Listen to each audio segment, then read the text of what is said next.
The first thing you might notice is not the expedition itself, but what is left behind: a bent corner of map paper, a brass button darkened by cold, a line of boot prints that stop in snow and do not continue. Somewhere beyond that quiet edge, a ship may have rested in ice, or a mule train may have vanished into dust, or a small party may have walked into a white horizon and become part of the weather. Lost expeditions are often remembered for the places they failed to reach, but they are also made of tea kettles, wool gloves, notebooks, tent poles, and the ordinary patience of people moving slowly into the unknown. Tonight we can wander among those quiet traces, not to solve everything, not to hurry toward conclusions, but to sit beside the old routes and listen to the soft facts that remain. Some expeditions were lost to storms, some to sickness, some to hunger, some simply to distance. And yet the map of human curiosity is made partly from these unfinished lines, the ones that fade before they meet a coast, a summit, or a home. In the evening light, an expedition camp can look almost domestic. A stove flickers, a kettle warms, a canvas wall moves with the wind. There is always a small circle of safety at the center of the cold. Beyond that circle, the world grows larger and less certain. This is one reason lost expeditions feel so solemn, because they begin in such careful order.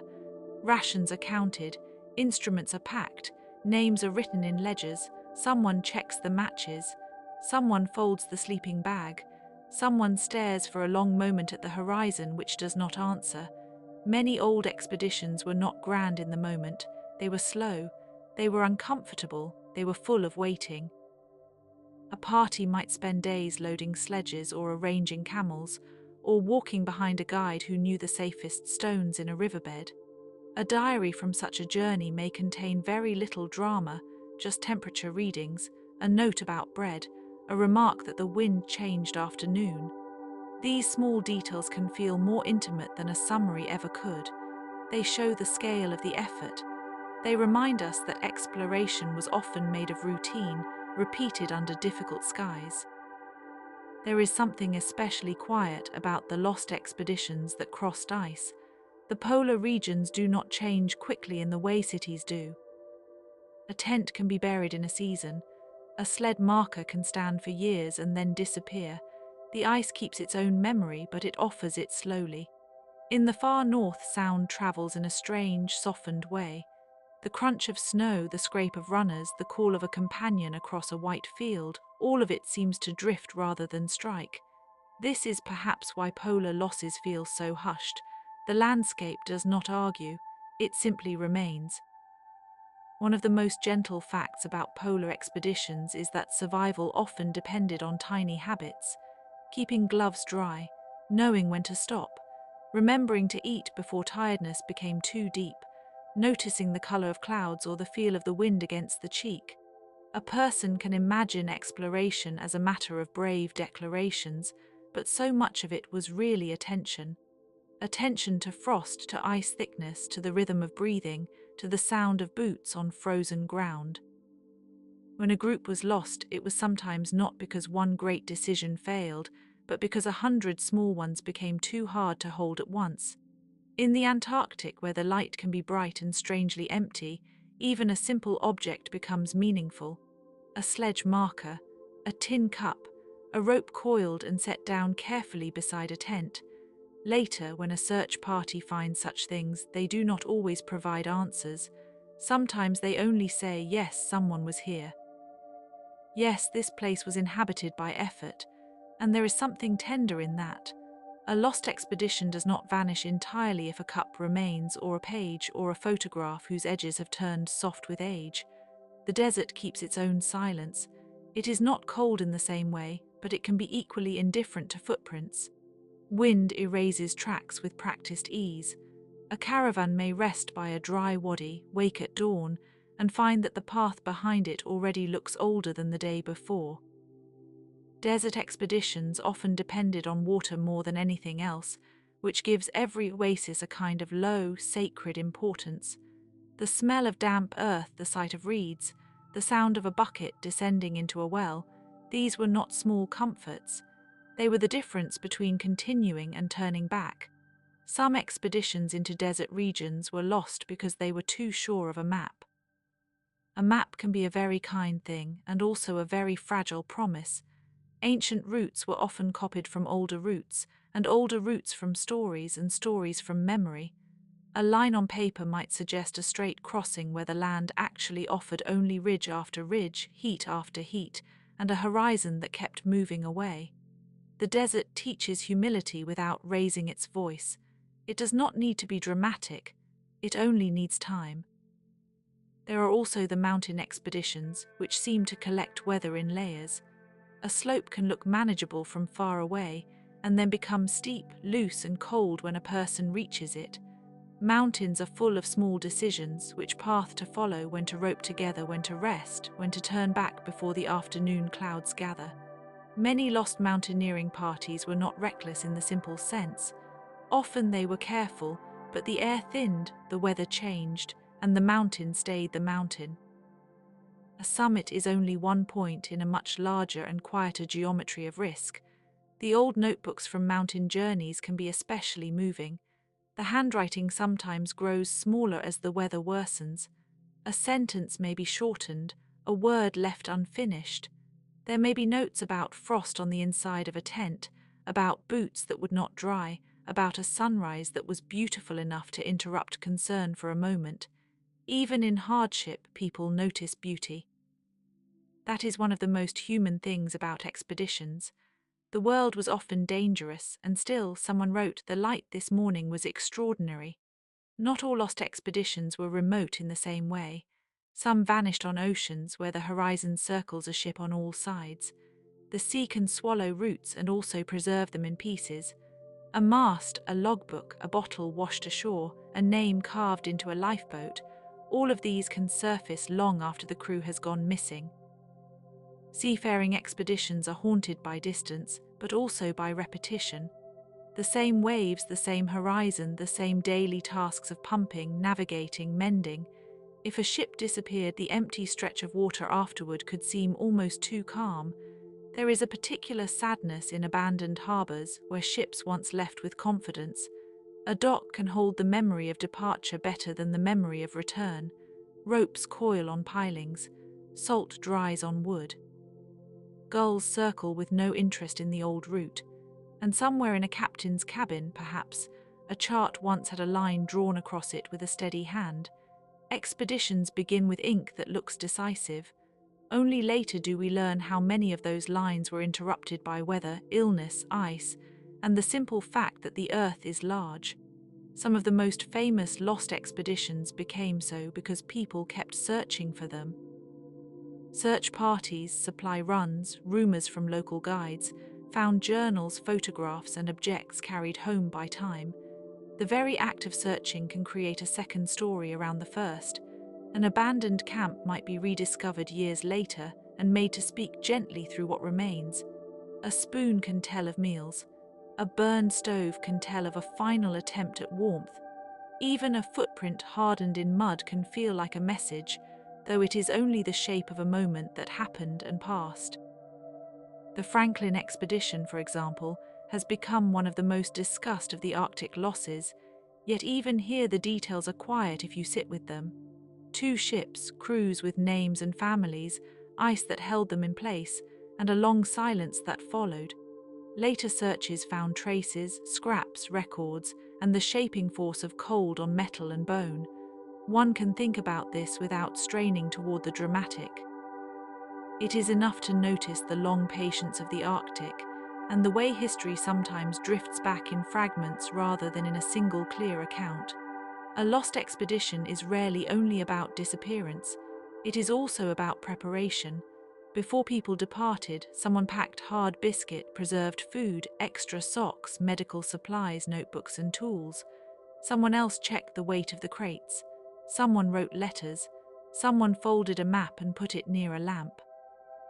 These human moments are easy to miss when a story turns toward survival or failure, but they are part of the tenderness of exploration. They show how much care was poured into the beginning. There is also the matter of names. Expeditions often carried the names of patrons, ships, countries, captains, or rivers. but the people who actually walked, climbed, paddled, and hauled the gear were many. Porters, sailors, guides, translators, cooks, and local experts often made the journey possible. In some cases, they were not equally remembered. This is one of the quiet corrections history asks us to make. A lost expedition was never carried by a single hero alone. It was carried by many hands, many kinds of knowledge, and many forms of endurance. One can imagine the evening sounds around a temporary camp, a pot lid tapped back into place, a pencil scratching against paper, a tired cough from inside a sleeping roll, wind moving along the outside of the tent like a person passing by in the dark. In such moments, expedition life was close to ordinary life, only thinner, colder, and more exposed. People still asked about tomorrow, people still thought of home, people still saved a little bread for later and hoped later would arrive in a friendly shape. In some regions, the lost paths are marked not by a final camp, but by old cairns, stone stacks placed to guide travelers. Cairns have a beautiful simplicity. A hand reaches down, lifts a rock, places it gently on top of others, and leaves a marker for someone who may come by much later. A cairn says this way, perhaps if the weather holds. It is a very modest kind of language. Expeditions depended on many such gestures, quiet messages from one traveller to another across time. The problem is that weather does not always hold. Ice drifts, sand moves, fog thickens, rain cuts gullies where none existed before. A route that was safe in one season may become impossible in the next. So many expeditions were really conversations with unstable ground. Even a successful one could be haunted by what it nearly lost. The story we keep may be a story of reaching a coast or summit, but inside that success are the smaller stories of detours, delays, and evenings when everyone sat very still and listened to the storm. Sometimes the most haunting part of a lost expedition is not the final day, but the ordinary day before it. A ship may have had tea at breakfast. A sledging party may have joked about frozen boots. A mountain crew may have admired the sky, which looked almost gentle. The world does not always announce its turning points. That is part of why these stories stay with us. They teach us how thin the border is between routine and disappearance. They also teach us to value the routine itself, the small and repeated acts that make any journey possible. If you ever look at an old map, you may notice blank spaces where the cartographer had less confidence. Those spaces are not empty in the way silence is empty. They are full of weather, distance, rumor, and careful ignorance. Many expeditions were sent to fill such spaces. The impulse is easy to understand. People wanted to know what was beyond the river bend, beyond the ice shelf, beyond the high pass, beyond the desert basin. Curiosity is one of the oldest human lanterns. It shines not because it can conquer darkness, but because it can make a little path visible. A lantern on a night table can feel very like an expedition object. It gathers light into a small circle and leaves the rest in peace. That is perhaps a good image for exploration itself. The goal was rarely to illuminate everything at once. It was to see a little farther than before, to mark a place where the map had no line, to bring back a few reliable facts, a drawing, a bearing, a story. The rest remained vast, the rest remained humbling. There were expeditions whose loss came through slow attrition. A party might not encounter one single disaster, but instead many smaller difficulties that together became too much. Food spoiled, someone injured a foot, a boat leaked. The weather held them longer than planned. Supplies grew short, morale thinned. In such cases, the loss can feel almost domestic in its progression, like a house cooling room by room. These stories remind us that survival is often cumulative, built from many successful little acts, and that failure can also arrive that way, quietly and by degrees. In contrast, some expeditions disappeared in an instant: a storm, a whiteout, a broken ice floe, a sudden avalanche, a river that rose too quickly. But even then, the aftermath is usually slow. Families wait, authorities search, newspapers speculate, maps are revised, years pass, then perhaps much later an object is found. A knife in the mud, a tin of biscuits, a button, The object is small, but it opens a door in the mind. The lost people become briefly visible again, not as legends, but as travelers who once held the same sort of tools we still understand. There is a kind of peace in imagining the long patience of archives, boxes of letters, weather reports, shipping records, expedition journals. The paper browns. The ink softens, yet the words remain, if only faintly. A researcher may turn a page and find a note about a broken harness or a near-calm sea or the angle of a glacier at dusk. These details, so modest, are often the truest bridge across time. They do not shout. They just remain and ask to be noticed. Sometimes lost expeditions were linked to mythology by later storytelling, as if the absence of a clear ending invited older shapes of meaning. A ship trapped in ice could begin to resemble a vessel in a winter tale. A caravan lost in dunes might echo ancient desert wanderings. People have always done this, tied the incomplete to the symbolic, because the mind likes to place a soft frame around uncertainty. But the reality, in most cases, is quieter than myth. It is the reality of cold fingers, of thirst, of exhaustion, of careful planning overtaken by a landscape that did not care to cooperate. And yet myth has its own usefulness. It helps memory linger. It gives a vanished camp a place in the larger human imagination. Perhaps that is why lost expeditions continue to fascinate us even when the facts are plain. They sit at the edge of what we know, where maps fade and stories begin to gather around the edges like snow.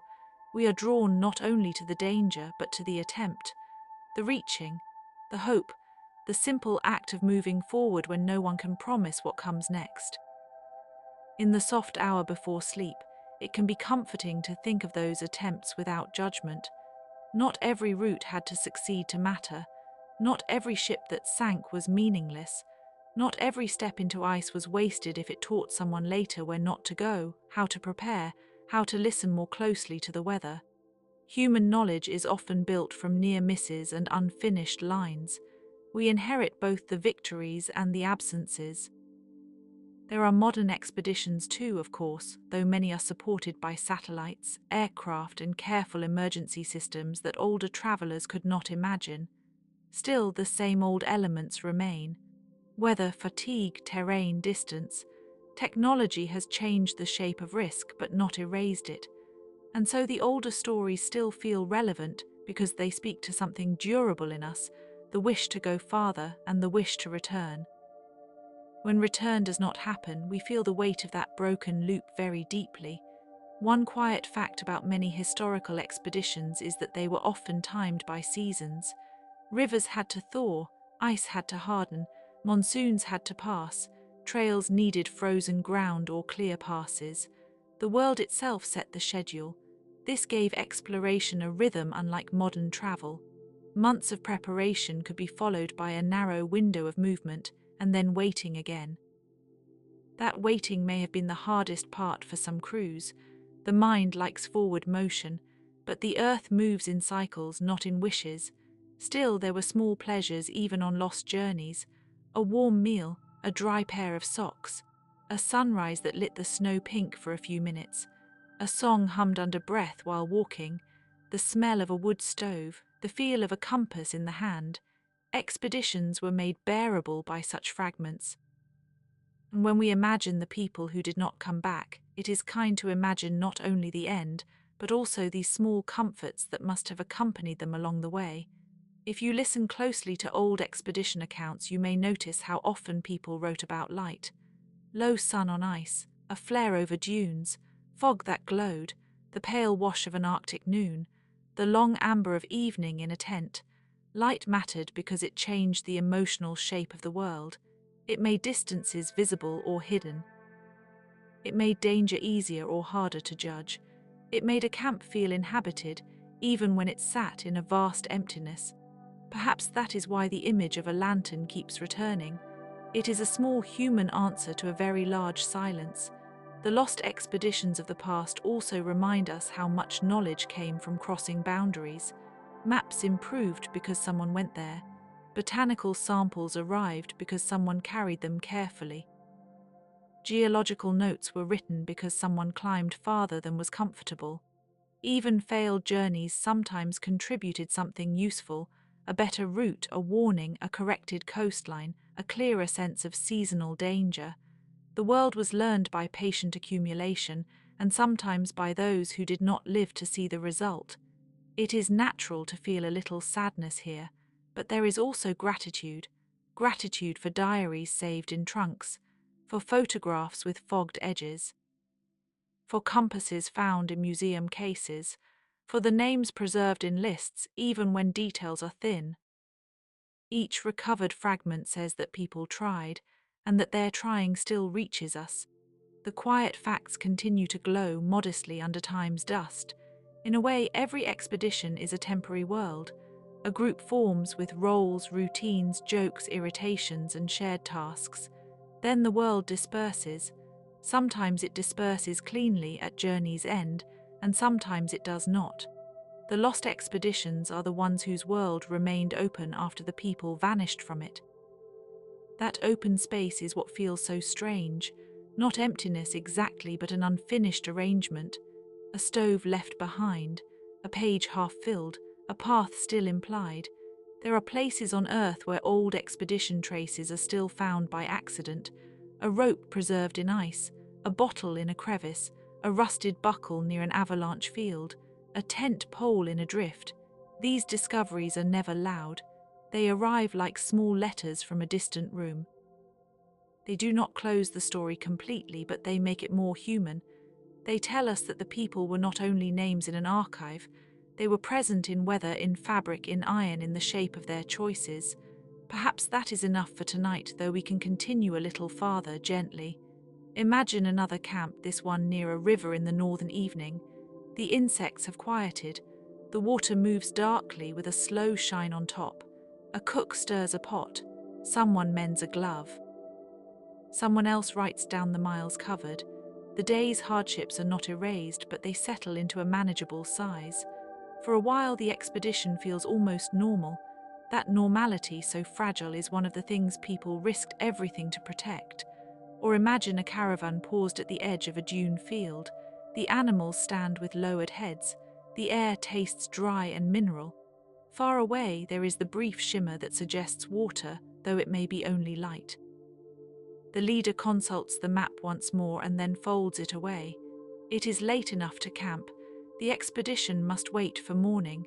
In the dark, the stars appear with a calm abundance that makes human plans seem very small. And still, the plans matter. They always did. The older the expedition, the more likely it is that its loss will live in fragments. A name in a ledger, a note in a newspaper, a recovered tool in a case. The full story may never return, but the fragments are not nothing. They are the little stones from which memory builds a path. We walk that path now slowly with soft steps. There is no need to hurry. The past has already waited this long. If you are drifting, you can think of the expeditions as lines on a pale map, some completed, some broken, some swallowed by terrain. They all point toward the same human impulse to move toward the edge of what is known. And if some of those lines end in silence, that silence is still part of the record. It teaches us about caution, about preparation, about humility, and about the strange tenderness of leaving a mark in places that do not keep marks for long. Night makes these ideas feel softer. It lays a blanket over the difficult parts and leaves only the outline. The outline is enough. A ship in ice, a mule path in sand, a ridge in wind, a diary page, a broken compass, a small fire cupped against the dark. In that dark, lost expeditions seem less like disasters than like unfinished conversations between human hope and the wide, unbothered earth. And so we let the conversation continue quietly, with no need for an ending all at once. There is another page and another route in the corner of a map, another camp with a kettle warming, another horizon that once promised more than it could deliver. The stories remain calm when we hold them gently. They become places to rest rather than places to fear. A little farther on, we might think about the language of departure, leaving harbour, leaving base camp, leaving the known river, leaving the last tree line. Every expedition begins with a threshold, and every lost expedition is marked by one threshold that was never crossed back over. This is a simple fact, but a moving one. Return is part of the meaning of travel. Without it, the route becomes a kind of suspended line, held in the world like a breath not yet released. In some cases, letters were sent home before departure, full of ordinary reassurances. The weather should be manageable. The supplies seem adequate. We expect to be back by such and such a month. These sentences now feel very tender. They show how people tried to speak to the future. They show the small optimism of planning. They also show how little anyone can truly know about distance until they are inside it. You may also notice that lost expeditions often survive in place names. A cape, a strait, a mountain, a valley, a pass. The names stay even when the original party did not. This is one of history's quiet habits, to let the map become a memorial without saying so directly. People pass those names later, perhaps without thinking about the crew or caravan that gave them shape, and yet the naming keeps the old effort from dissolving completely. That is perhaps the gentlest sort of remembrance embedded in geography. A place carries a word. The word carries a story. The story carries a handful of lives into the present, not loudly, not all at once, just enough. If you are ready to rest, you can picture the lantern again, low and steady beside a folded map. The route is incomplete, but the lamp is not troubled by that. It shines across the paper, across the grain of the table, across the edge of the room. Around it, the darkness stays kind.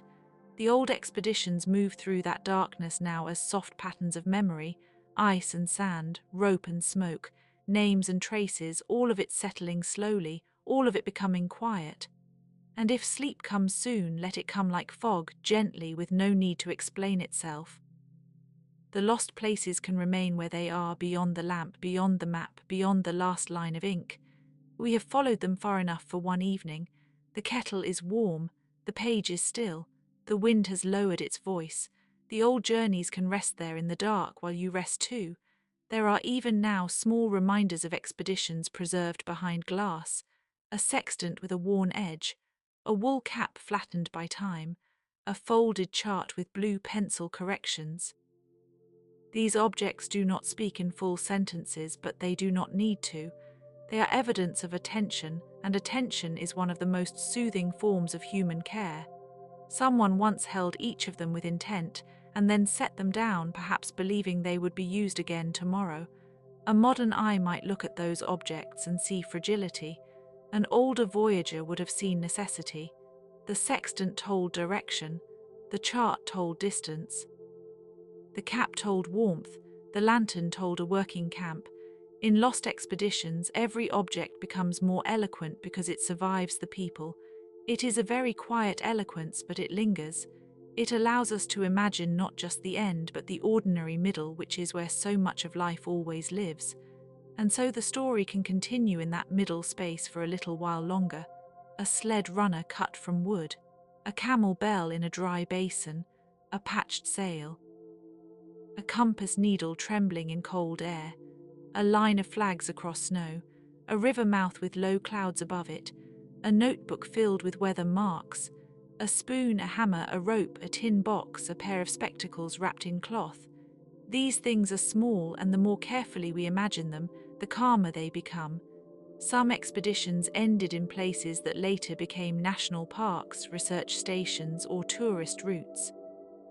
Visitors now walk where previous travelers struggled, sometimes with warmth and snacks and good boots, and this is not a contradiction.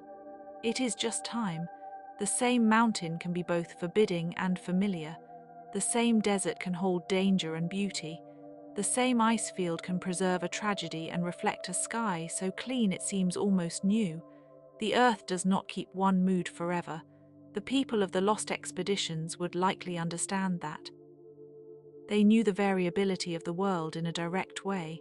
They knew that a pass clear at dawn could be clouded by noon. They knew that a river safe to cross one week could become impossible the next. They knew that confidence was useful only if paired with patience. These are good lessons for any night, not because they are dramatic, but because they are steady. If you are still listening, perhaps the details are becoming softer as they often do before sleep. That is a good sign. The map may remain on the table, but the room around it grows warm. The lantern dims a little. The outlines of tents, ships, and trails blur into one another. The old expeditions move farther away, not disappearing, just settling into the calm archive of memory. There is always more to say, but the saying can be gentle. A final note about the people who searched after the losses. They often traveled with the same humility as the original expeditions, though with heavier hearts. They read tracks, followed hints, consulted local knowledge, and looked for the smallest signs. Search itself is a kind of devotion. It says that absence matters and that the ordinary objects left behind deserve a witness. So we witness them now. The camp stove, the torn sleeve, the rusted tin, the snow-sheltered marker, the map with its soft fold, the old route half erased and half remembered. These are not loud relics. They are quiet companions to the imagination, and they keep the shape of the journey intact just long enough for us to feel it. And now slowly the evening closes around them, not with an ending but with a settling. The wind outside the tent becomes only a whisper. The harbour goes still. The dunes cool. The ice reflects a last pale band of light, then loses it. The lost expeditions remain where they have always been, in the pages, in the places, in the careful hush between one step and the next. We can leave them there for now and let the night carry the rest. There is a particular kind of silence that belongs to old routes. It is not the silence of emptiness exactly, because these places were never empty. They were crossed by feet, hooves, sleds, oars, camels, pack animals, and sometimes by the slow thinking of people who were trying to understand the world itself. But when the travellers are gone and the campfires have gone cold, and the tracks have softened under weather and time, the route becomes quiet in a new way. It seems to wait. It seems to remember without speaking. And that kind of silence is very easy to listen to at night. Many expeditions were not lost in a single dramatic moment. They were worn away by a sequence of small, demanding days. A little less water than hoped for, a little more wind, one horse faltering then another. A cold that lasted too long, a map that was almost right, a river that changed course, a season that arrived early. In the story of explorers, the great silence usually begins as ordinary inconvenience. That is one of the reasons these stories feel so human. They are made not only of danger, but of delay. There is an older wisdom in many traditions that says the world should be approached with respect before it is approached with ambition. Ancient sailors offered prayers before crossing water. Desert travelers watched the sky and the birds, the color of the sand, the behavior of wells and caravan paths. Mountain peoples knew that a ridge was not only a line on a map, but a place where weather changes its mind. Long before modern expeditions, there were already many ways of understanding risk. Those ways were often local, patient, and intimate. They did not always make for grand tales, but they often made survival possible. And yet the urge to go farther has always been with us. It appears in old myths as often as in logbooks. A hero sets out to reach a far shore. A seeker crosses a sea where no ordinary ship should travel. A messenger enters a forest and does not return at once. A king sends gifts beyond the mountains. A scholar searches for a lost city. In some legends, the journey is a test. In others, it is a punishment. In still others, it is simply the natural shape of human curiosity. We are a species that asks what lies beyond the next horizon, even when the answer is complicated. The lost expeditions of the modern age can feel like echoes of those older stories, not because they are unreal, but because they sit so close to the line where knowledge ends and imagination begins. An expedition may leave behind instruments, notes, and reports, but once it fails to come home, it starts to drift toward the same quiet country as myth.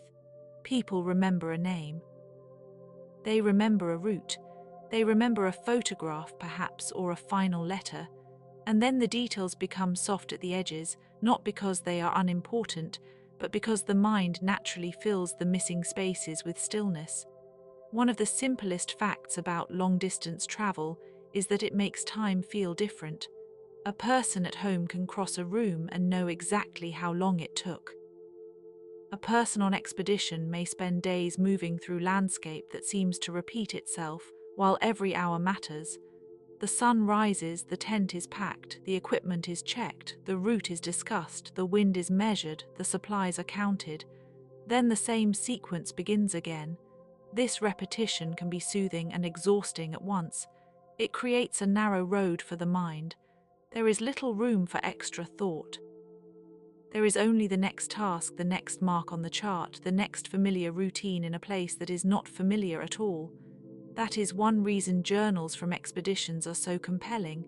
They often contain not only dramatic descriptions but tiny daily notes. Temperature, clouds, footing, appetite, the number of miles covered, the condition of a boot, a remark about tea, a sketch of a ridge, a sentence about the way the light fell on ice at evening. These small observations are valuable because they anchor the immense unknown in something tender and exact. They remind us that exploration was not carried out by abstractions. It was carried out by people who became hungry, tired, irritated, hopeful, and cold in very particular ways. In some old records, the most memorable lines are almost casual. The wind increased. The ponies were restless. No signs of the trail. Tea taken twice. A white bird passed overhead. The men cheerful. The men less cheerful. The sky clear afternoon. The ice groaned in the night, a few words, and yet the whole atmosphere changes around them. The human mind loves these fragments. They are like pebbles in a stream bed, small but enough to alter the flow. There is also something quietly moving about the objects that survive when a party does not. A cooking pot found in a frozen camp, a pair of boots in a cave, a compass recovered from a riverbank, a folded letter preserved in dry air. A camera with a damaged lens, a broken handle, a metal spoon with a dent in the bowl. Each one seems to carry not only use but habit. They belong to a sequence of ordinary days now interrupted. The presence of these objects tells us that the expedition had not yet become legend when it was still alive. It was just work and weather and movement and waiting. Some expeditions disappeared in places that were already steeped in older history.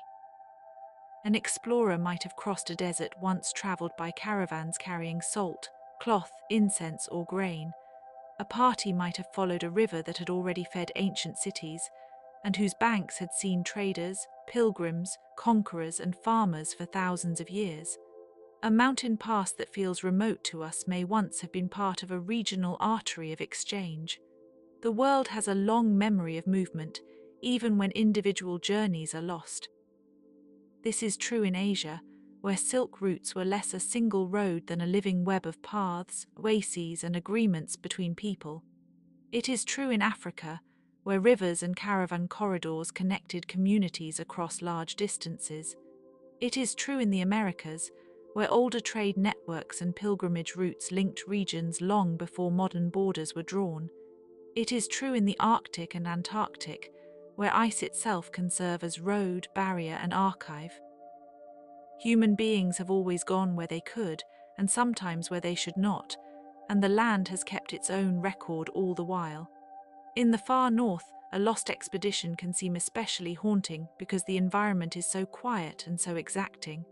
Snow preserves footprints for a while, then smooths them away. Ice can trap wood, cloth, metal, and bone in a kind of cold patience. A hut may remain almost intact for years, even decades, if the conditions are kind to it. Letter can survive in a pocket. A tin can still show its label. These preserved remnants are strangely intimate. They make the past feel close enough to touch, though touching it is never the same as understanding it. The Arctic has inspired many forms of imagination. To some, it is a blank place on the map. To others, it is a place of deep relation, inhabited and known long before European explorers arrived. In stories from northern peoples, the land is not empty at all. It is full of instruction. Wind, animal migration, sea ice, cloud shape, and snow texture are all readable signs.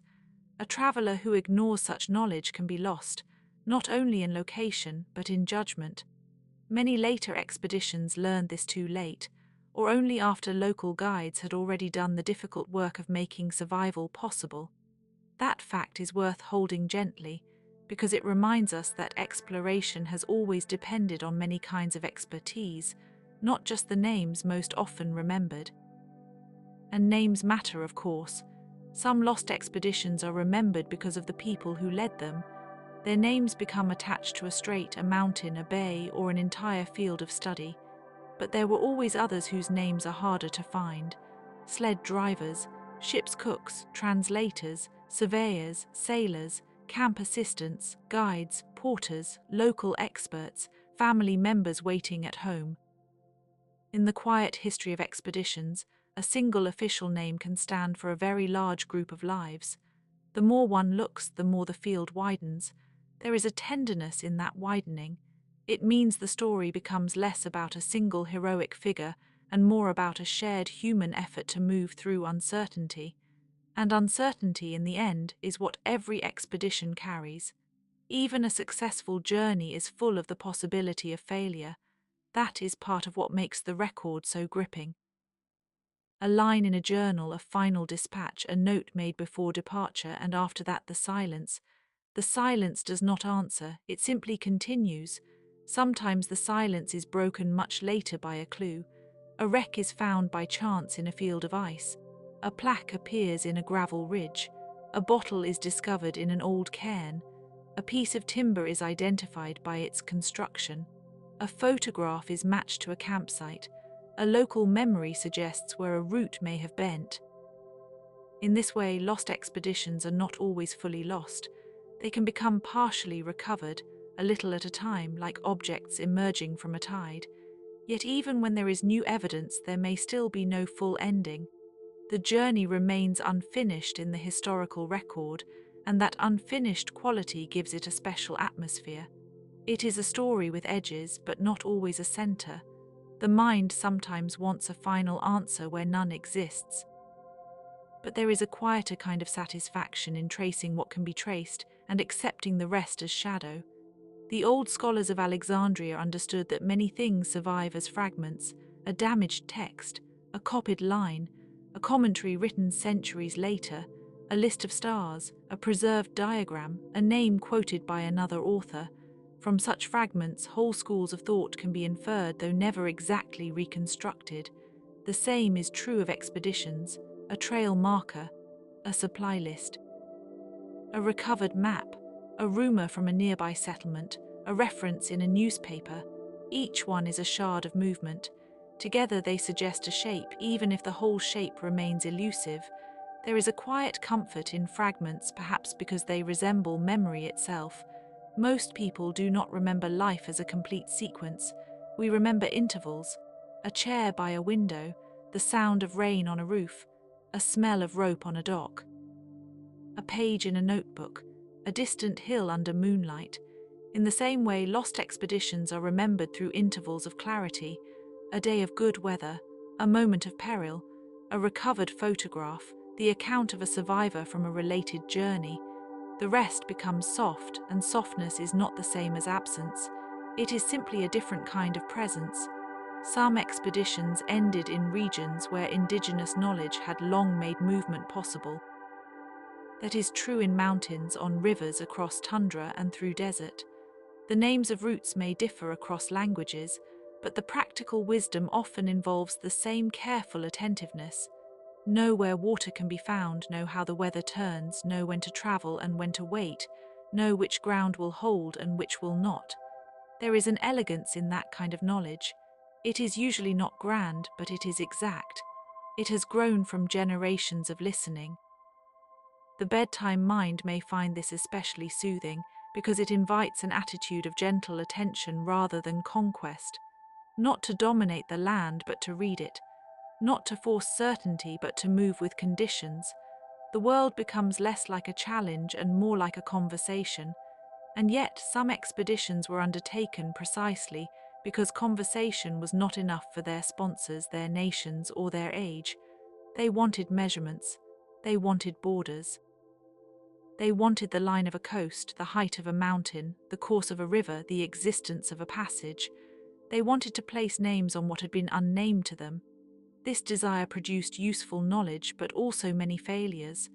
The world rarely permits itself to be simply claimed. It must be approached with care, and even then it may remain partly unknown. That is why the records of lost expeditions feel both historical and philosophical. They ask what it means to know a place. They ask what it means to leave a mark. They ask how much of a journey is visible when the travelers are not. They ask whether the map is the place or only a promise about the place. These are large questions, but they arrive quietly in the dark, especially when a voice is speaking slowly. There are expeditions remembered not for a single catastrophe, but for their enduring uncertainty. A ship that vanished beyond a strait.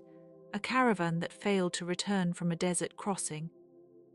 A group that disappeared on a mountain and was later glimpsed in a single report, then never again.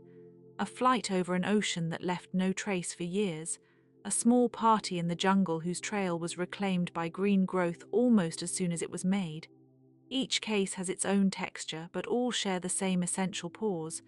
The narrative stops where certainty should have continued. Sometimes that pause has inspired legends. A lost ship becomes a ghost ship. A vanished camp becomes a cursed place. A forgotten pass becomes a forbidden valley. A disappeared city becomes a kingdom beneath the sand. A missing expedition becomes a cautionary tale about pride, weather, or fate. Myth is not always a distortion.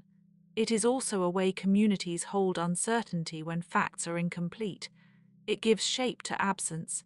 It keeps a place from becoming merely blank. The old tale may not be accurate in every detail, but it often preserves an emotional truth, that some places ask for humility and some journeys end without witnesses. That too is a kind of knowledge. It is interesting that many cultures have stories about lost travelers who continue on after becoming unreachable by ordinary means. In Greek myth, Odysseus wanders far from home, his journey stretching into an almost sacred geography of delay. In Mesopotamian tradition, epic quests pass through gates, darkness, and sea. In the folklore of northern peoples, the boundary between the living and the departed can be crossed by wind, dream, or omen. In many indigenous traditions, journeys are not only physical but relational, involving obligations to land and ancestor. These stories do not behave exactly like modern expedition reports, but they belong to the same broad human wish to understand departure and return. One could say that every expedition carries an invisible second journey, the one back home. That return journey may be simple in a successful case or impossible in a lost one, but it is always part of the shape. Home is not just a place waiting on the map. It is also a set of people who count the days, examine the mail, watch the weather, and hope. In many histories of lost expeditions, the families and correspondents are present only indirectly, through letters, petitions, inquiries, and memorials. Yet their waiting is part of the story.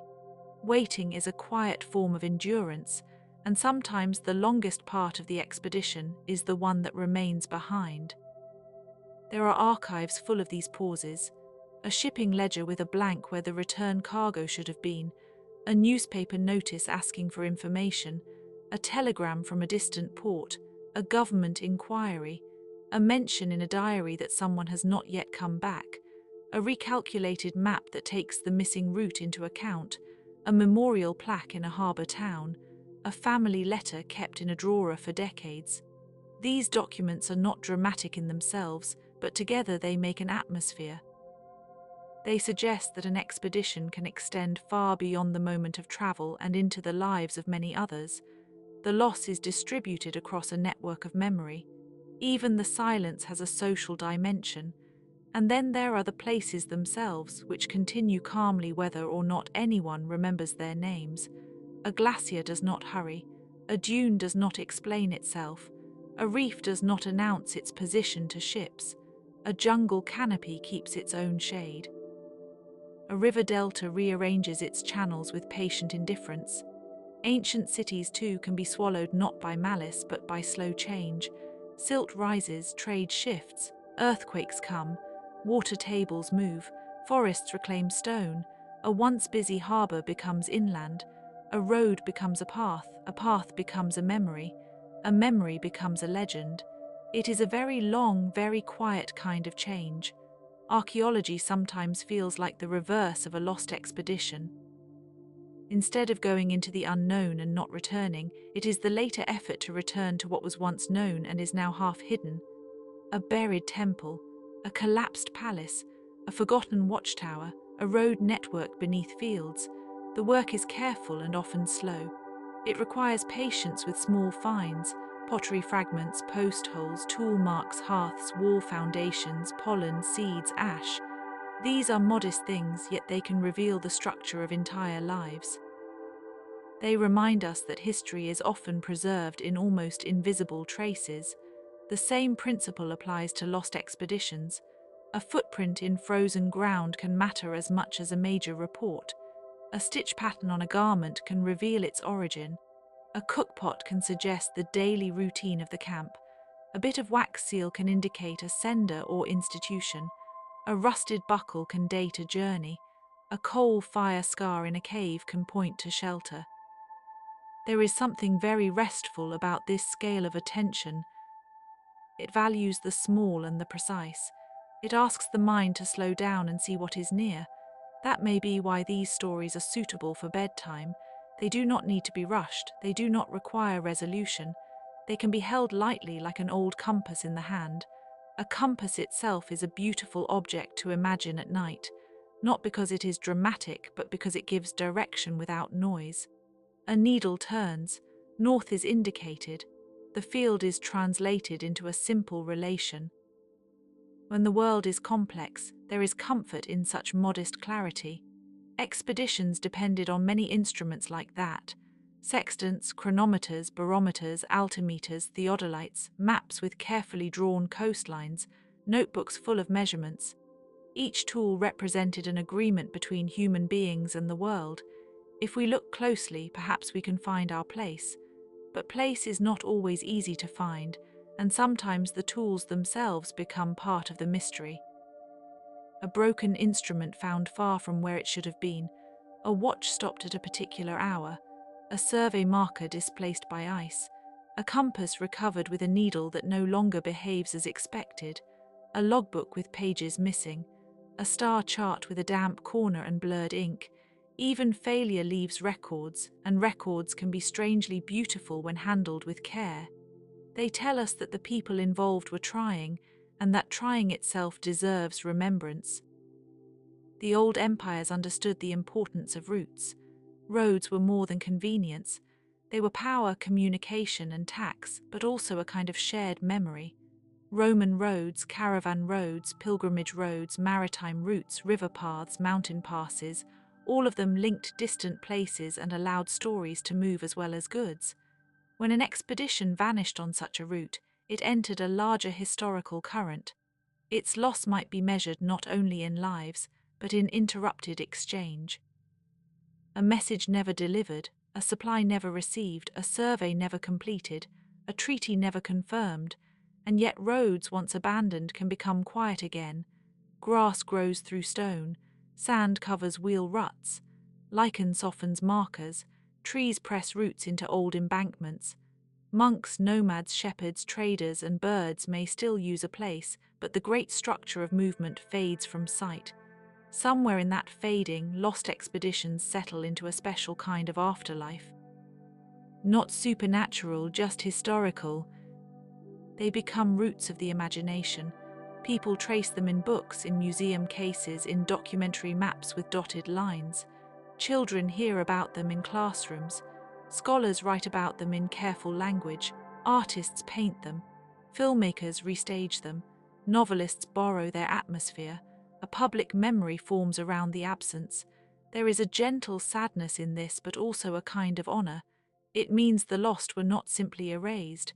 Their attempts remain legible, if only in outline. Human beings are good at turning uncertainty into story, and story into remembrance. Even when no final answer is possible, we can still keep company with the question. A little farther on, the imagination may drift from lost expeditions to lost cities because the two are close cousins in the dark. A city lost to jungle, a harbour lost to uplift, a settlement buried by volcanic ash, a fortress hidden under desert sand.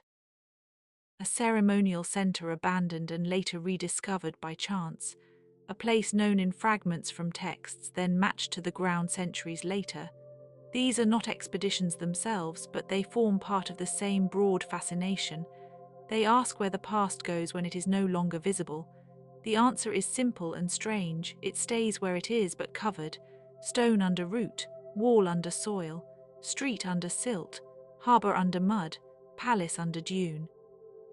The world stores its history in layers as if it prefers to keep things sleeping. Sleep is a useful analogy here. In sleep, the mind revisits fragments without arranging them into a strict line. It drifts, it repeats, it pauses.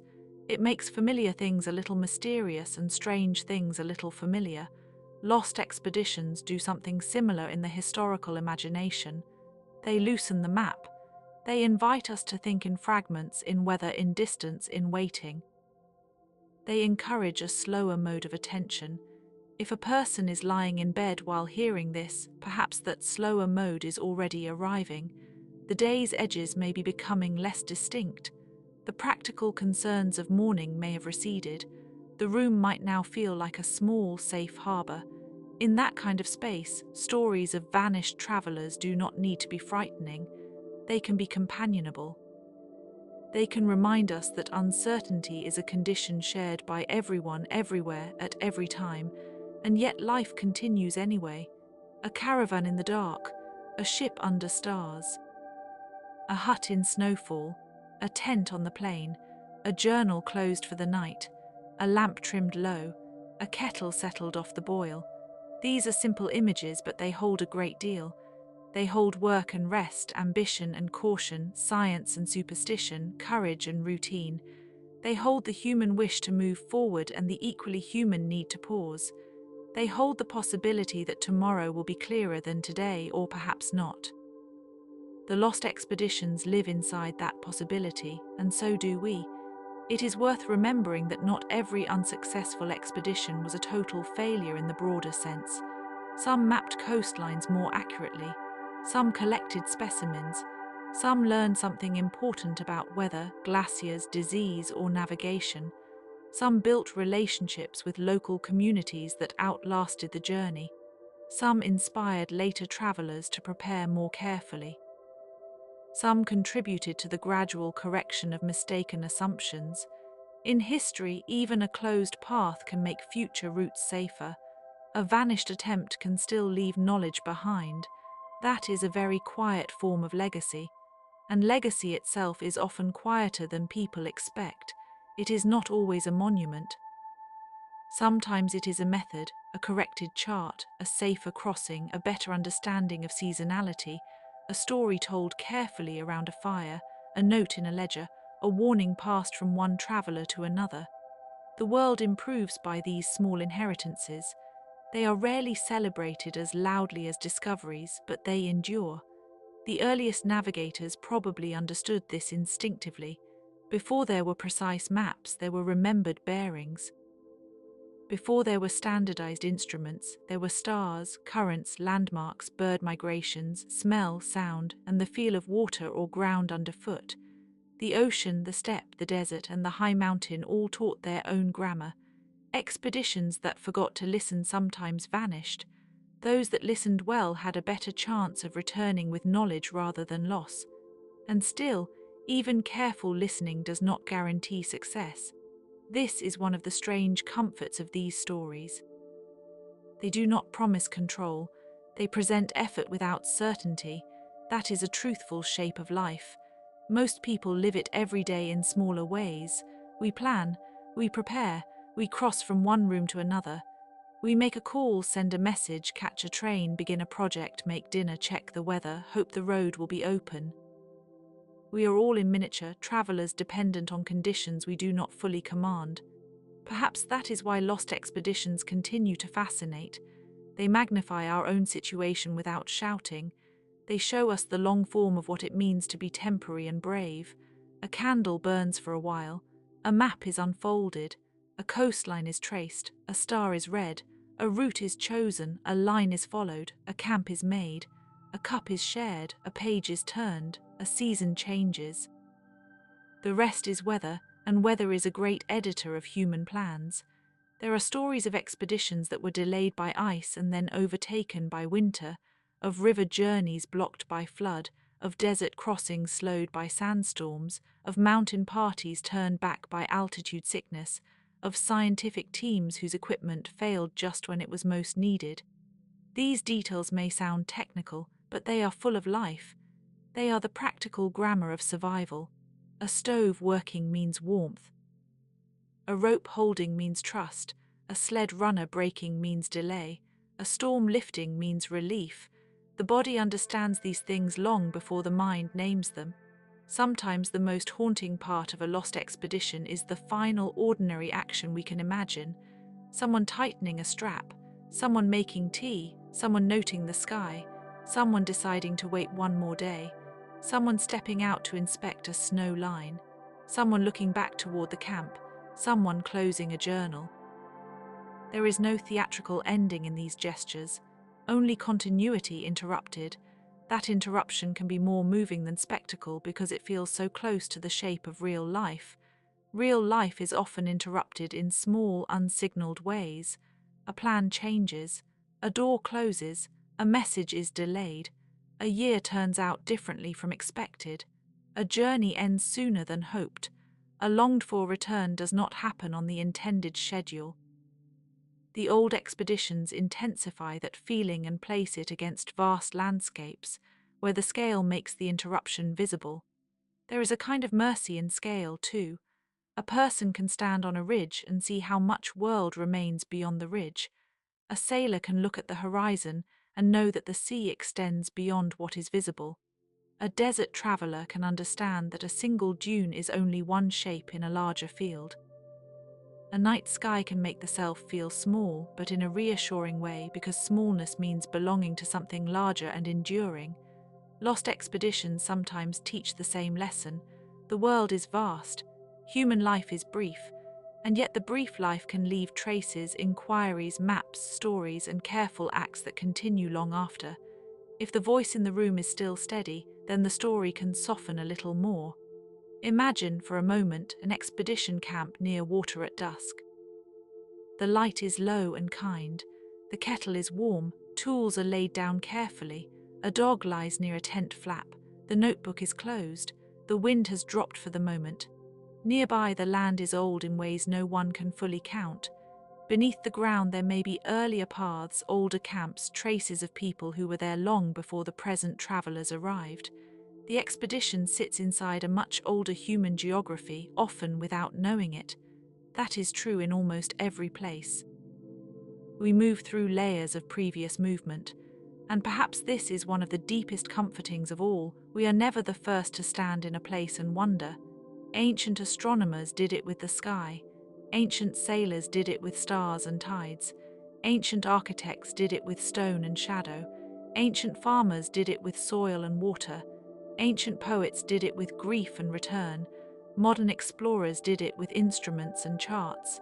Different tools, same wonder. So when we think about the expeditions that never came home, we need not imagine only loss. We can also imagine wonder, discipline, courage, and the care that went into every step before the silence. The lost are not remembered only for how they vanished, but for how they tried to move through a difficult world with intelligence and hope. That hope may have been modest, it may have been practical, it may have been as small as the hope to reach the next campsite before dark. But small hopes are still hopes, and they are often the ones that carry people the farthest. Somewhere in an archive or a museum drawer, there may still be a label written in careful handwriting, a sample jar, a field sketch, a set of coordinates, a faded strip of cloth, a set of initials on wood, a compass case, a ration list, a photograph with bright eyes and rough weather in the background. These things can be touched with gloves, studied under soft light, catalogued and preserved.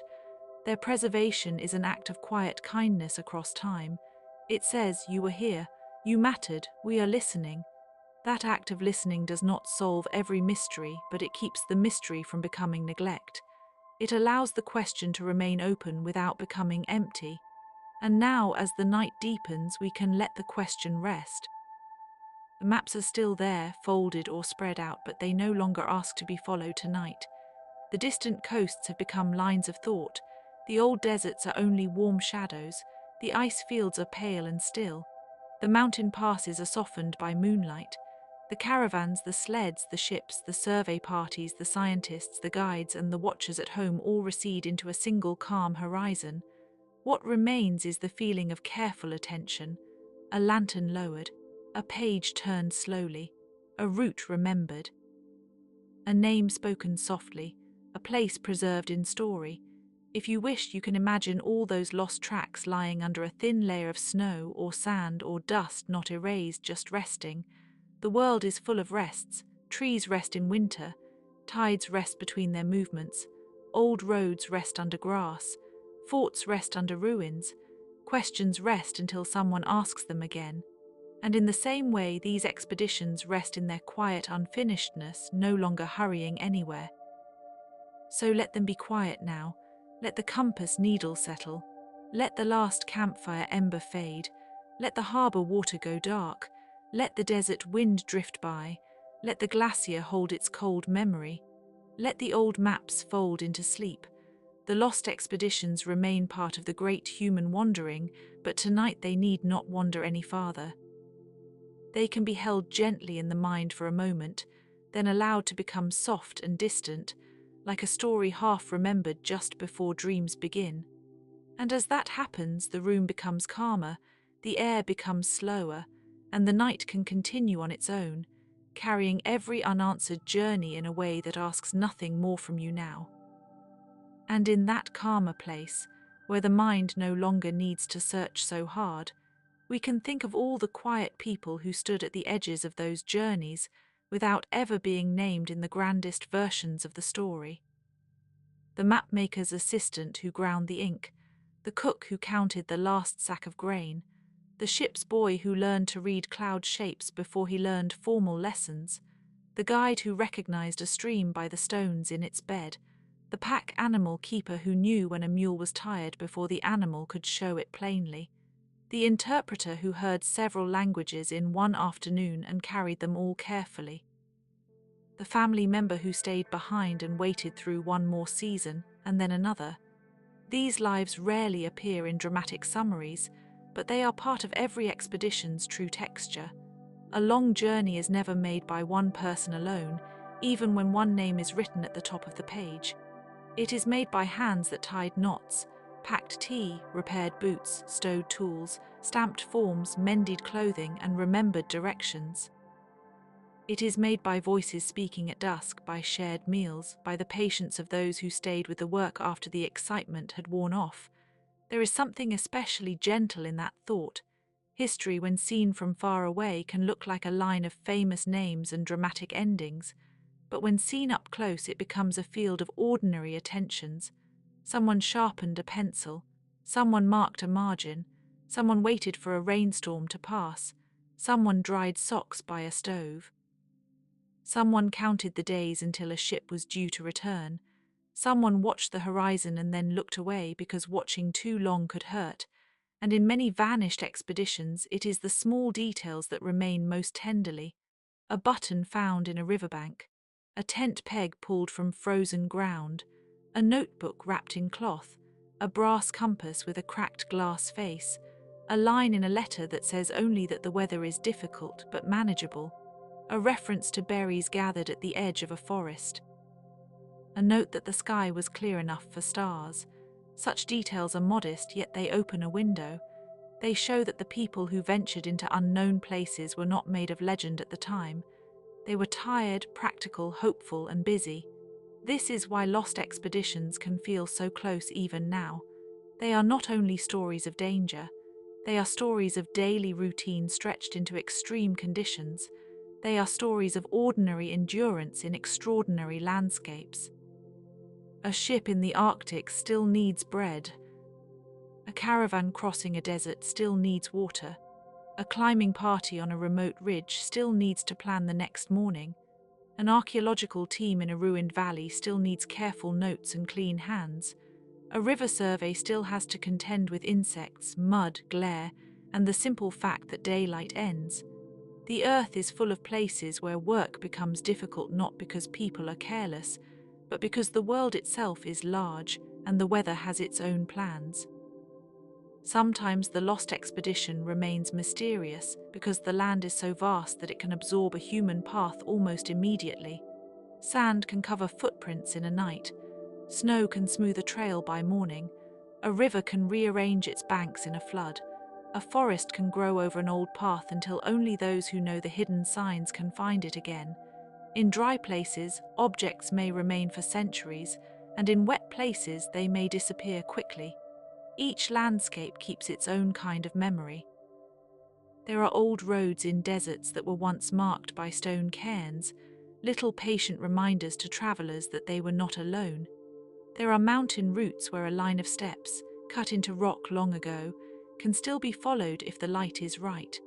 There are harbour ruins where stone anchors sit in silence, as though waiting for a tide that will never come back in the same form. There are caves with painted animals and handprints so ancient that the people who made them could not have imagined the modern names of the places around them. And in all these settings, movement has always been a delicate negotiation with terrain, weather, and chance. The expeditions that never returned often drew on traditions much older than modern exploration itself. Long before steam engines, satellites, or GPS, people crossed continents using memory, ritual, storytelling, and the stars. Ancient navigators in the Mediterranean watched constellations and coastlines. Traders along the Silk Roads listened for language fragments at caravanserais. Pilgrims in the Andes read the incline of the land and the presence of springs. Desert travelers in North Africa learned the positions of wells by reputation and song. Polynesian voyagers understood the sea by swells, birds, and the behavior of clouds. These were all forms of careful knowledge, refined across generations. It is humbling to realize that what we call exploration is often only one chapter in a much older human habit of moving thoughtfully through the world. The difference is not that ancient people lacked curiosity. The difference is often only that their journeys were less likely to be recorded in the same formal way, or less likely to survive in archives that modern readers can access easily. Yet the curiosity is the same. The desire to see beyond the familiar is as old as shelter, as old as firelight. There is a quiet mythic quality to this. In many traditions, the farthest places are not only geographic but symbolic. The edge of the forest, the far mountain, the western sea, the hidden island, the underworld river, the polar night, the desert beyond the wells. Such places in myth often represent thresholds, and expeditions into them mirror a kind of spiritual crossing. In the Epic of Gilgamesh, the hero journeys beyond ordinary lands in search of wisdom. In Greek stories, Odysseus wanders through danger and longing, always trying to return. In the tale of Jason and the Argonauts, the voyage itself becomes a test of endurance and purpose. In Chinese legends, distant mountains and immortal islands shimmer just beyond ordinary reach. In many indigenous stories, journeys are not simply about arrival, but about right relationship with land, kin, and balance. When modern expeditions vanish, they can seem to echo these older tales. Not because they are myths, but because human beings have always been drawn to edges, to horizons, to places where understanding must stretch. The unknown has a gravity of its own. It can invite and caution at the same time. Some expeditions disappeared in the polar regions, where the environment is so quiet that silence itself can feel immense. The Arctic and Antarctic have both taken ships and teams into their white distances, not because those travelers were foolish, but because the desire to understand the world often carries people beyond the limits of comfort. In the polar day, light can linger strangely, making time feel unanchored. In the polar night, darkness settles with a softness that can feel almost sealed. Ice moves slowly, but it moves. It presses, cracks, grinds, and reshapes. A ship trapped in pack ice is not merely stationary. It is in conversation with the cold. Many of the people who went into these regions carried meticulous records. They took notes on seals, birds, temperatures, currents, and pressure. They saved meteorological data.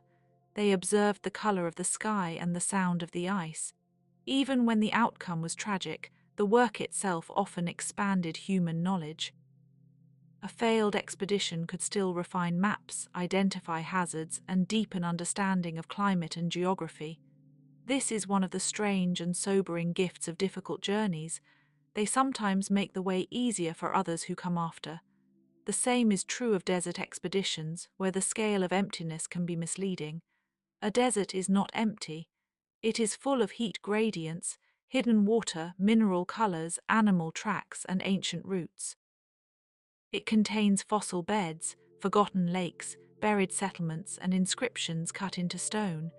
Some of the oldest human stories are tied to desert landscapes because deserts preserve traces so well. The wind may erase footprints, but it also reveals what was buried. It can expose bones, pottery, walls, and paths that had been asleep under sand for centuries. In places like the Sahara and the Arabian Peninsula, routes once linked distant cultures through trade in salt, gold, incense, cloth, and ideas. Camels transformed what was possible. So did stars, wells, and knowledge passed from one generation to the next. A lost caravan today may seem like a singular event, but it echoes the age-old vulnerability of movement across dry land. One missed landmark, one storm, one political disturbance, one broken water skin, and a journey can become far more uncertain than any account prepared for. That uncertainty is part of the mystery, but it is also part of the human condition. So much of life is travel between known points with a little more fragility than we admit. We begin with plans, we consult maps, we pack carefully. Then weather changes, memory falters, a tool breaks, or the world simply does not behave as expected. Most of the time, these disruptions are small, yet even in ordinary life, they remind us that control is partial. The lost expeditions remind us of the same truth on a larger scale. And still, people kept going. That is one of the most moving parts of this entire subject. After each disappearance, after each unanswered letter, after each empty harbor return, new expeditions were planned, new surveys were drafted, new ship logs were opened, new climbing routes were attempted, new scientific questions were asked. Humans are very good at absorbing disappointment into future effort. This may be one of our quietest strengths. We do not always retreat from the unknown. Often we approach it again, only more carefully. Sometimes the next expedition was built with improved equipment because of the previous failure. Better tents, warmer clothing, more reliable instruments, more precise food rations, more cautious timing, better communication systems. In this way, the absence of one party could become knowledge for the next. The lost were not forgotten in the practical sense.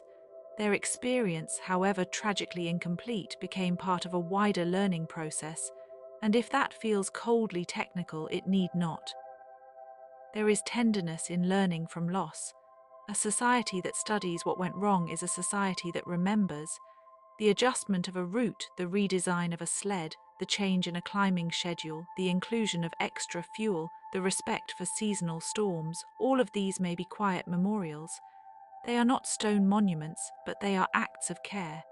They say that the missing mattered enough to alter the future.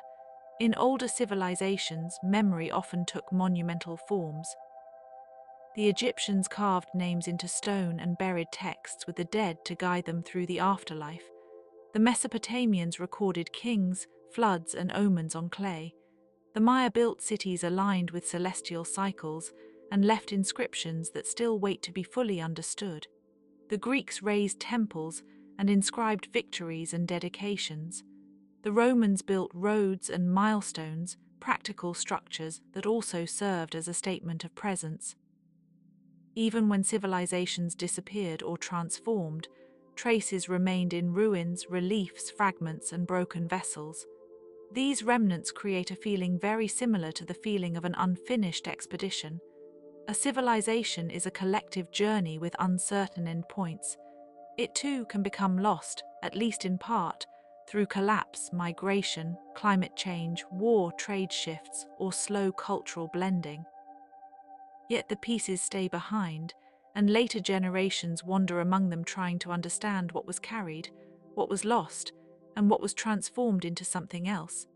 There is an especially soft mystery in places like abandoned cities reclaimed by jungle, or temples swallowed by sand, or harbors left far from the sea because coastlines changed over time.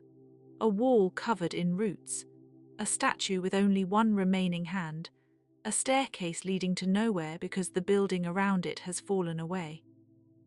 These are not failures in the simple sense. They are reminders that time is a maker as well as a taker. It shapes, covers, uncovers, and reuses.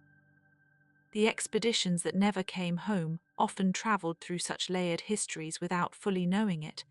A survey team might cross a plain where older roads lay beneath their wheels or boots. An archaeological expedition might camp near a ruin built atop an even older settlement. An explorer mapping a river might follow the same course used by people for thousands of years. The landscape remembers longer than we do. This is one reason the topic can feel so gentle, despite its sadness. We are always entering a world already full of previous passages. Even when a route appears new to us, it is rarely new in the absolute sense. Birds have flown there, water has shaped it, elders have crossed it, traders have named it, hunters have watched it in silence, children have played nearby, shepherds have rested there. The earth is crowded with invisible histories. And so, when we imagine a lost expedition, we can also imagine the continuity around it. The stars remained after the ship vanished. The river kept moving after the surveyors were gone. The mountain stood in snow after the climbers did not return. The desert wind continued to carry sand from one place to another. Life did not stop. It flowed around absence as it always does. Yet absence itself can become a kind of presence. A missing ship may define an era of navigation. A vanished caravan may enter regional memory as a cautionary tale.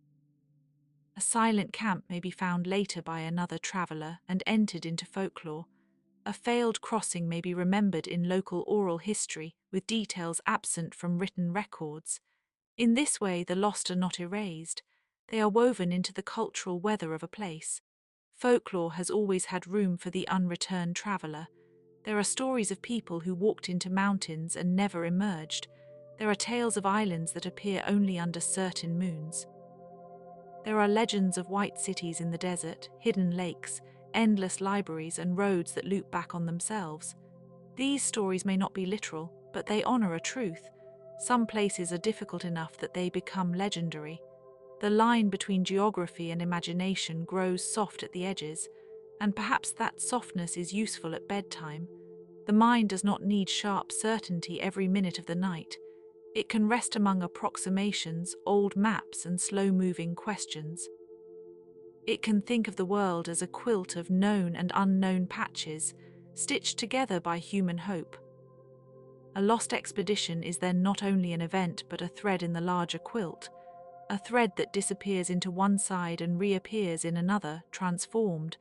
There is also a comfort in considering the tools of those journeys. Instruments were often beautiful in a quiet utilitarian way: brass compasses, sextants with polished arcs, chronometers kept in special cases, survey chains, altimeters, field notebooks, ink bottles protected against jostling, snow goggles made from bone or wood by Arctic peoples long before modern eyewear, rope, canvas, leather, maps folded by hand. Each object bears the shape of a world where travel demanded ingenuity and patience. Some tools were borrowed from older cultures, some were perfected over centuries, some were improvised in the field, but all of them reflect a central human instinct to make the unknown a little more legible. We count, measure, compare, sketch, and annotate because the world is too vast to hold all at once. And when a journey fails, those records may survive even if the travelers do not. A notebook recovered from a camp can become a small bridge between then and now. There is a particular stillness in reading old expedition journals. The language is often restrained. The writer notes wind direction, food supplies, the state of animals, the condition of boots, the behavior of the sky. Between the practical lines, though, one can sometimes sense fatigue, admiration, loneliness, or simple wonder. A page may record a storm without dramatizing it, or a sunset without embellishment, and that restraint makes the moment feel more real. The writer did not know, perhaps, that the page would one day be read as a relic. They were simply trying to account for the day. This everyday honesty is one of the most moving parts of all. Grand narratives often simplify. Journals complicate. They remind us that expeditions were lived 1 hour at a time. That is true of all journeys, really. Even the ones that end in legend were once made of breakfasts, blisters, weather checks, and brief conversations about whether to press on or rest. In some cases, the expedition's disappearance leaves behind only indirect traces: a report of supplies bought in a port, a final telegram, a sighting by fishermen, a piece of equipment found washed ashore, a settlement's oral memory of strangers passing through, a weather record that may explain the route they tried to take. These fragments are like pebbles in a stream bed, hinting at the shape of the current long after the water has moved on. Archaeology teaches a patient kind of attention to such fragments. The smallest object can reveal a trade network, a diet, a technology, or a pattern of movement. A shell from a distant coast, a bead made of imported glass, a shard of pottery with a style from another region, a tool made of a stone quarried far away, all tell of human connection. In a way, every expedition is part of archaeology in reverse. Instead of digging up the past, it is trying to enter the unknown present and make a future record for others. If that record becomes fragmentary, the future may study it as archaeologists study any other trace. Ancient ruins are full of such echoes: a city gate without a city, a road without carts, a harbour silted over but still visible in outline, a palace foundation where only birds now gather, a ritual platform where the stones remain aligned with the solstice sunrise. These places do not shout, they wait. Their patience is a form of eloquence. The same patience can be felt in high places, where old climbing routes and mountain shrines sit among cloud and stone. Mountain cultures have often treated peaks with reverence, seeing them as homes of gods, ancestors, or spirits.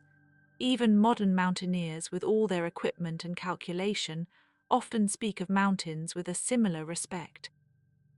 They know that altitude, weather, and fatigue can rearrange certainty very quickly. A route may appear clear from a distance and still prove impossible up close. A summit may be visible for days and then vanish in cloud just when the climbers need it most. When expeditions vanish in mountains, there is often a strange duality in the public imagination. The mountains are seen as beautiful and noble, yet also indifferent. They do not mean harm, they simply are. Wind, ice, and rock make their own conditions. This indifference is not cruelty. It is a reminder that human ambition meets natural force on terms that cannot always be negotiated. To say this softly is not to diminish the courage of those who go. It is to honor the reality they faced. Likewise, the sea is not malevolent, but it is immense. Its surface can look gentle in morning light and become restless by afternoon. Its depths preserve and conceal in equal measure. Ships have always been vulnerable to weather, currents, reefs, fog, and human error. A vessel lost at sea may leave almost nothing behind except stories, instruments, and perhaps much later, a scatter of wreckage. The ocean is a vast archive with many unread pages. Even so, the sea also carries memory in subtle ways. Trade routes shape cuisine, ports shape language, seafaring traditions shape calendars and songs.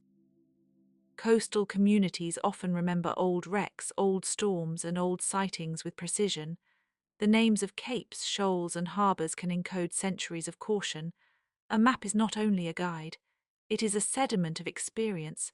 The same can be said of trails in forests and across tundra. Paths are often first made by animals. Humans notice, widen, and maintain them. Over time, they become routes of exchange, pilgrimage, migration, and exploration. The lost expeditions of history often followed such paths at the edge of their known world. They travelled where others had travelled before, though perhaps not in exactly the same way. A trail into the forest might once have led to a seasonal hunting ground. A river crossing may have been used for generations by local communities long before an outside expedition wrote it into official records. There is dignity in remembering this. No expedition moves through a blank world. It moves through inhabited land, even when the inhabitants are not visible at the moment of passage. Ancient roads, indigenous pathways, trading corridors, and pilgrimage routes form the quiet skeleton of global movement.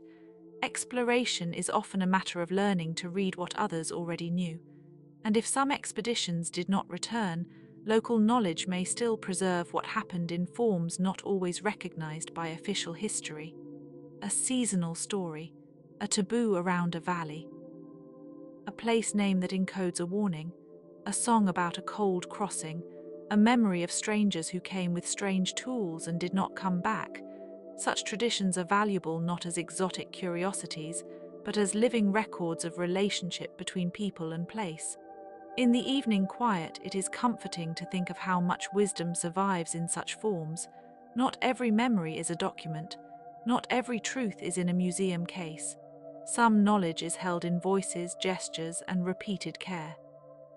A grandmother's description of the weather, a boatman's instinct for a sandbar, a herder's awareness of snow consistency, a fisherman's reading of wind color. These forms of expertise can feel almost like intuition, but they are really accumulated attention. Attention is perhaps the most beautiful theme running through the story of expeditions. Attention to clouds, attention to provisions, attention to routes, attention to seasons, attention to the face of a companion, attention to the shape of an unfamiliar shore, attention to whether the silence is normal or not.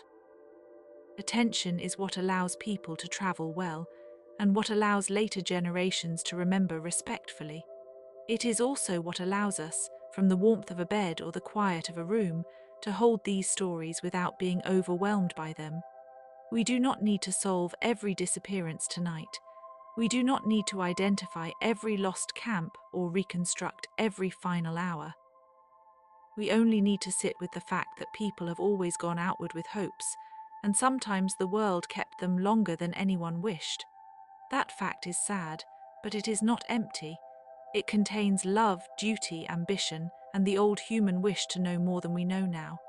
A final kind of gentle mystery lies in the way some expeditions become symbols much larger than their own details.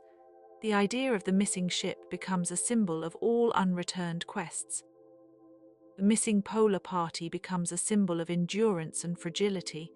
The vanished scholar in a jungle becomes a symbol of obsession and discovery. The lost surveyor in a mountain range becomes a symbol of the thin line between knowledge and uncertainty. Over time, these figures can take on almost mythic proportions, but their humanity remains. They ate, they slept, they doubted, they wrote home, they hoped, and home matters here. Every expedition, no matter how far-flung, is measured against a place of return. The porch light, the harbour, the city gate, the desert well seen from far off, the family table, the tent that was never unpacked again. When people do not come home, the absence is felt in ordinary rooms. A chair remains empty, a letter is expected, a meal is kept warm too long, a name is spoken at intervals, then more softly, then only in anniversaries and archives. This domestic ache is often the truest part of the story. Because of that, it is wise to let the night soften the edges. We can honour the longing without staying inside it. We can hold the names of lost journeys lightly, as one might hold a small lamp while walking through a darkened garden. The lamp does not make the whole garden visible, only the path close at hand. That is enough for now. The stars above such gardens are the same stars that guided sailors, caravans, and travellers in every age. Some of those stars have different names in different traditions. Some were used by navigators as fixed companions. Some were associated with gods, seasons, or ancestral figures. Long before modern astronomy separated itself into precise systems, star knowledge was also story knowledge. It told people when to plant, when to sail, when to prepare for migration, and when to expect rain. The sky was a calendar, a map, and a poem at once. That older unity is soothing to think about. It suggests that knowledge can be practical and beautiful together. An expedition, too, can be both. It can be a matter of survival and a matter of imagination. A route can be measured and still feel like wonder. A lost journey can be tragic and still contribute to beauty by enlarging our sense of the world's depth. In the end, the greatest quiet lesson from all these vanished tracks may be that human beings are always in motion between certainty and mystery. We build instruments to reduce uncertainty, stories to carry meaning, and communities to share both. We step forward anyway. Sometimes we return with new knowledge. Sometimes we return changed. Sometimes we do not return, and others carry our unfinished questions forward for us. That is why the vanished expeditions remain worthy of gentle remembrance. They are not only stories of failure, they are stories of courage undertaken with limited sight. They are stories of people trusting their maps, their companions, their training, their stars, and the fragile reliability of the world. They are stories in which the outcome was uncertain from the beginning, even if the travelers did not fully feel that uncertainty at the start. Now the room is very still. The old maps are folded, the journals are closed, the lantern is low, the compass has settled, the sea has gone quiet in its night imagination, the desert is cool, the snow is blue in moonlight, the jungle is damp and dreaming, the mountains are dark and patient, the archive drawers are shut, the museum lights are dimmed. The names rest in their places, not erased, only resting. And as you rest too, there is no need to follow the lost any farther tonight. They have been carried far enough, they have been remembered kindly, they have been given a soft place in the mind where they can remain without asking anything more.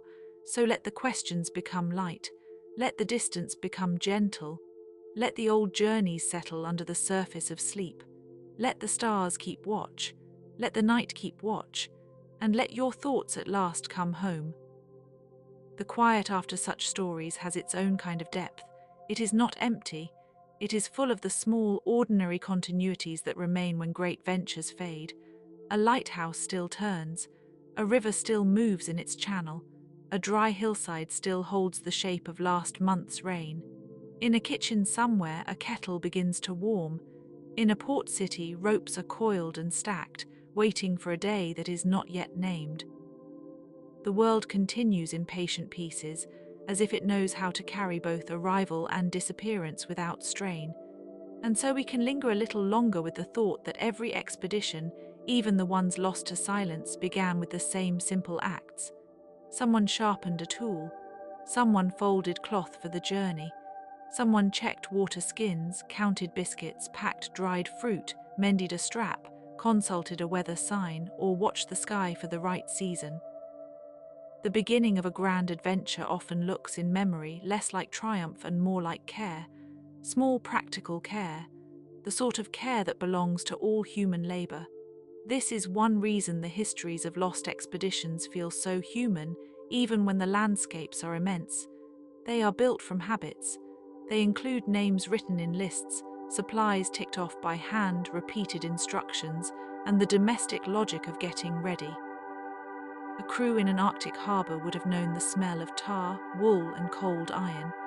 A desert caravan would have known the creak of harness and the slow, deliberate pace of animals trained to conserve energy. A river expedition would have known damp canvas, the slap of oars, and the way insects gather at dusk. These are not dramatic details in the usual sense, but they are the fabric from which every journey is made. There is a tenderness in realizing that the great unknown is often approached through the ordinary.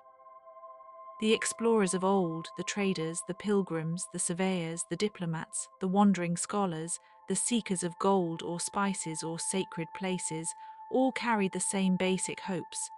They hoped the road ahead would exist. They hoped their bodies would endure. They hoped the weather would permit. They hoped their companions would remain faithful.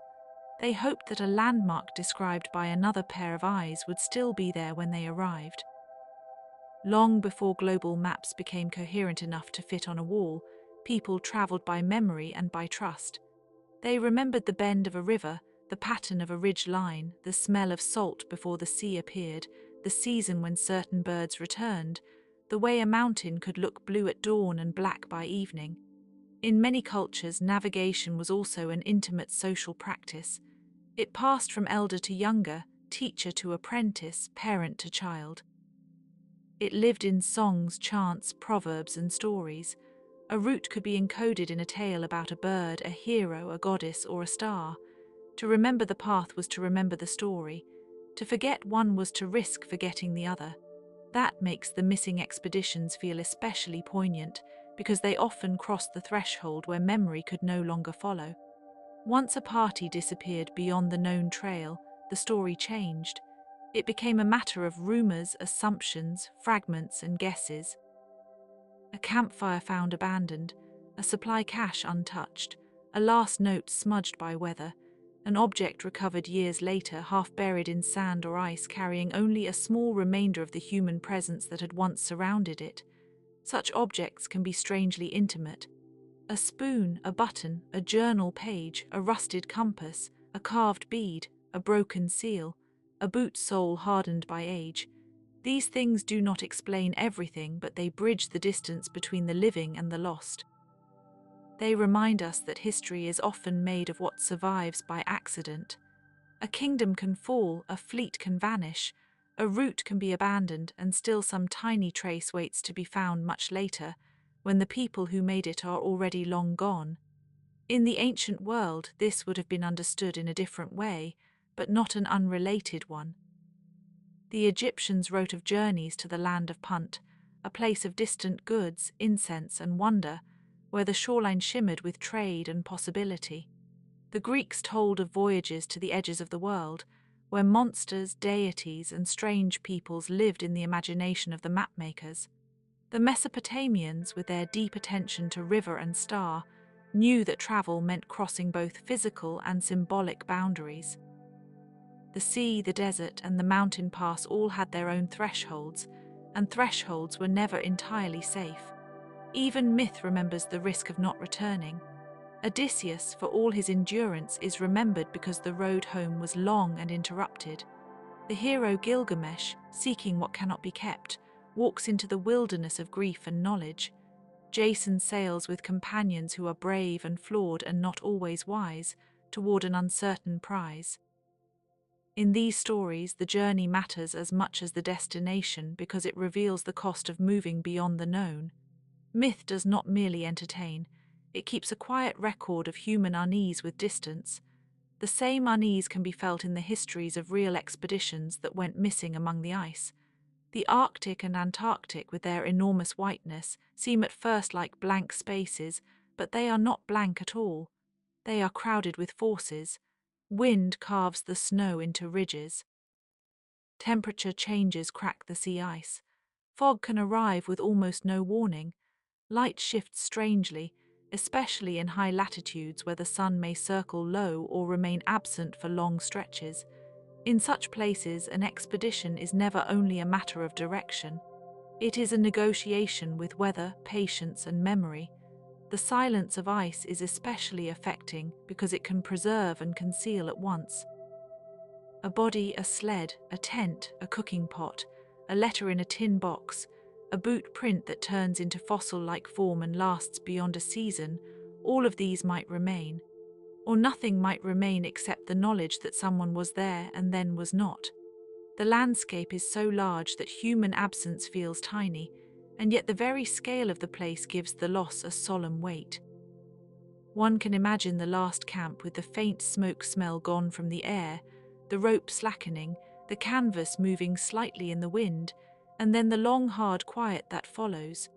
Deserts hold a different kind of silence. They are not always empty, only sparse, and the sparseness teaches attention. Travelers in ancient and medieval desert routes learned to value wells, shade, and timing. They watched for mirages without dismissing them because a mirage can be beautiful and misleading in the same moment.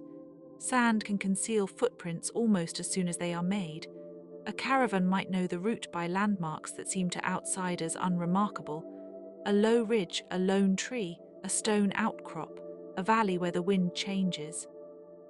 In such places, the loss of an expedition can be gradual, made not by a single catastrophe, but by a chain of small misjudgments, dwindling water, fatigue, and uncertainty. The deserts of North Africa, Arabia, Central Asia, and the American Southwest all carry their own archives in this way. Ancient roads once connected settlements, fortresses, and ceremonial places. Some paths were used for trade in salt, copper, incense, silk, textiles, and ideas. Others linked sacred spaces where pilgrims traveled in prescribed seasons, carrying offerings and prayers. Some tracks were only seasonal, known to those who could read the land. When a party failed to arrive, the question of what happened could remain unanswered for generations. And yet the unanswered question is not always only a wound. Sometimes it is also a form of humility. It reminds us that the past does not owe us neat conclusions. It reminds us that maps are provisional. Even now, despite satellites and sensors and the constant glow of digital navigation, there remain regions where the ground can shift, the sea can change, the weather can mislead, and the human body can still become small in the face of the world. The old uncertainty has not vanished. It has only changed costume. Perhaps that is why stories of lost expeditions continue to hold attention. They allow us to feel a little of what earlier travelers felt when they stood at the edge of the known. The horizon is an old symbol for this reason. It is never reached, only approached. It moves with us. It suggests that the world is larger than our immediate view. To travel toward it is to accept both curiosity and limitation. That acceptance can be strangely calming when considered at bedtime, because it does not demand mastery. It invites companionship with mystery instead. There were expeditions in the Age of Empire that were launched with great confidence and did not return as planned. Some were surveys intended to measure coastlines, mountains, or rivers. Some were naval ventures seeking passage between oceans. Some were scientific journeys hoping to collect specimens, chart climates, or observe celestial events. In the 19th century especially, exploration often carried the language of progress, though the realities on the ground were far more fragile. Men and women set off with instruments, schedules, and official instructions, only to discover that weather, disease, terrain, language barriers, politics, and simple chance could undo even the best prepared plans. When a mission vanished, the response from those left behind was often slow and methodical. Search parties were organized. Letters were compared. Stories from local communities were gathered, sometimes respectfully, sometimes not. Tracks in mud or snow were studied. Rivers were traced backward. Campsites were revisited. If a river had changed course, a pass had been blocked, or a seasonal flood had come early, a whole itinerary could become meaningless. In some cases, the very people who had gone missing had passed into another set of records entirely, perhaps mentioned by distant witnesses, perhaps remembered in local oral histories that preserved details official archives overlooked. These overlapping forms of memory matter. A history of lost expeditions is never only the history of the expedition leaders and their journals. It is also the history of porters, guides, interpreters, cooks, animal handlers, boatmen, scouts, and local residents whose knowledge may have made the journey possible in the first place. Their labor was often essential, and then too often underrecorded. In the quiet of a bedtime story, it is fitting to acknowledge that most journeys are collective. Even a solitary traveler depends on the traces left by others. Ancient routes across Asia, Africa, Europe, and the Americas were carried by such shared intelligence. The Silk Roads were not a single road, but a vast braid of tracks, river crossings, mountain corridors, and caravan stations. The pilgrimage roads to sacred centers in India, the Levant, the Andes, and elsewhere were sustained by hospitality networks, wells, shrines, inns, and seasonal knowledge. Ocean travel in the ancient Mediterranean depended on harbors, prevailing winds, and the hardened experience of those who had sailed before. Travel was always social, even when the traveler was alone. The sea, like the desert, can erase signs quickly. A storm does not merely batter a ship, it can scatter the evidence of the ship's existence over a wide and indifferent area. Wood drifts, cargo sinks, sails tear away. A mast can become a floating fragment, then vanish beneath the surface. Even when wrecks are later found, they often speak in partial sentences. A stone anchor ajar, a bronze fitting, a cluster of amphorae, a section of hull, a cannon, a chain, a compass card. From these fragments, archaeologists and historians reconstruct possibilities. They infer routes, dates, cargoes, and sometimes the rhythms of a crew's final days. There is something quietly moving about this reconstruction. It is a patient act. It respects what can be known and leaves room for what cannot. It does not force a dramatic ending where the evidence is thin. In that respect, it resembles the way one might listen to a soft rain on a window. The patterns are present, but they do not need to resolve into certainty to be meaningful. In some cases, the lost expedition becomes part of local folklore. Stories grow around the gap in the record, a campfire in the wrong valley, strange lights in the sky, a line of footprints that stopped abruptly, a warning from a hunter, a spirit said to guard a pass. The mythic and the historical mingle, not because people are foolish, but because human beings naturally shape uncertainty into narrative. A mystery invites symbols. The mind reaches for the nearest lantern it has. This is why ancient mythology remains such a useful companion to historical loss. It gives language to the emotional atmosphere of the unknown. The sea can be personified as a power with moods. The mountain can be a gate. The forest can be a place where names are tested. The underworld can be imagined as a far country reached by a difficult road. In many traditions, the dead are not simply gone, they are elsewhere. They have traveled. They have crossed. They have entered a realm that is inaccessible to ordinary return. In that sense, myth turns disappearance into geography. But there is also a more earthly kind of consolation in the fact that some lost expeditions, or the remnants of them, are eventually found. A frozen diary can surface after decades. An abandoned boat may appear on a shoreline after a storm. A buried settlement can emerge from sand or silt. A cave can reveal the traces of a path once used by people long forgotten. These discoveries do not undo loss, but they soften the absolute quality of it. They show that the world keeps certain things in reserve. Consider the old cities now swallowed by time and vegetation, or by dunes, or by alluvial soil.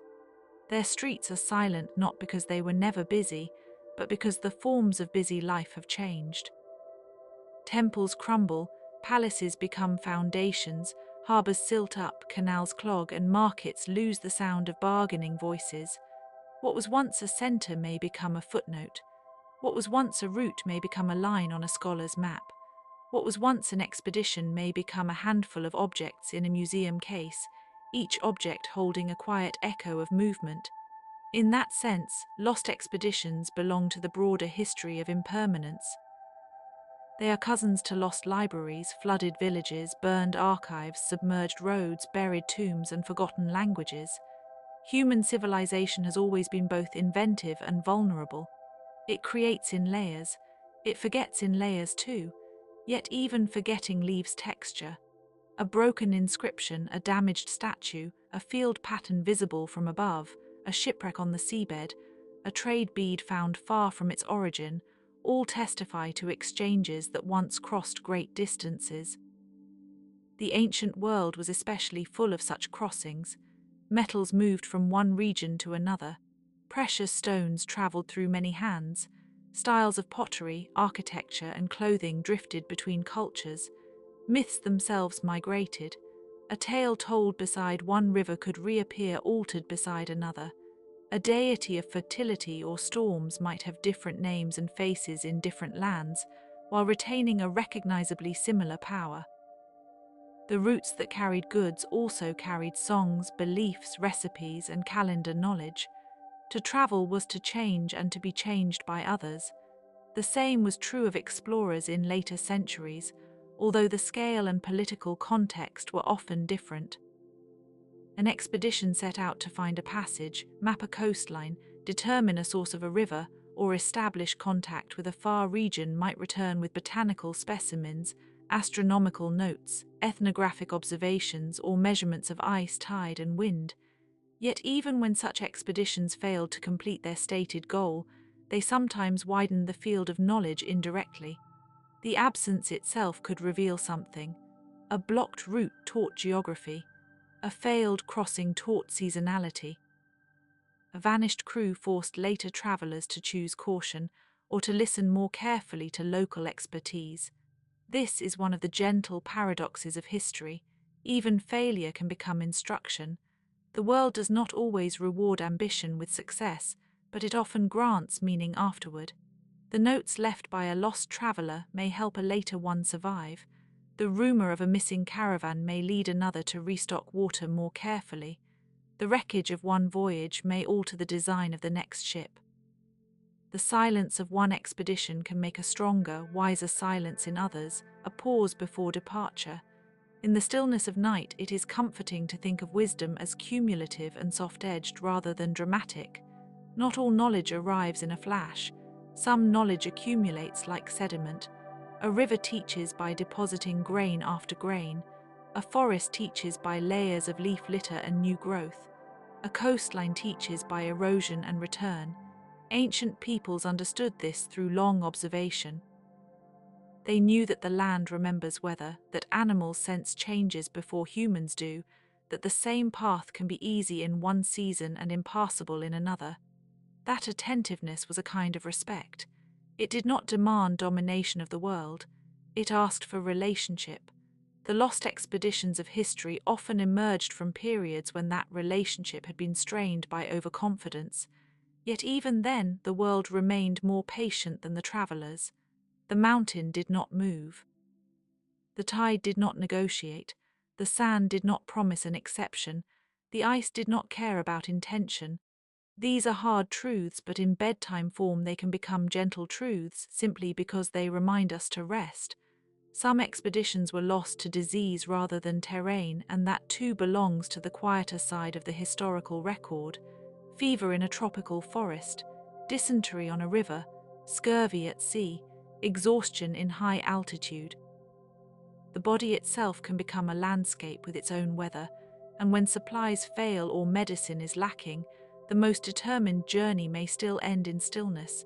Ancient travelers knew remedies derived from local plants, minerals, rituals, and careful timing. They carried herbal knowledge, protective amulets, practical bandages, and prayers. Healing was not separated from travel in the way it often is now. It traveled alongside the journey. There is a small beauty in that interdependence. A person does not walk alone into the wild carrying only ambition. They carry culture.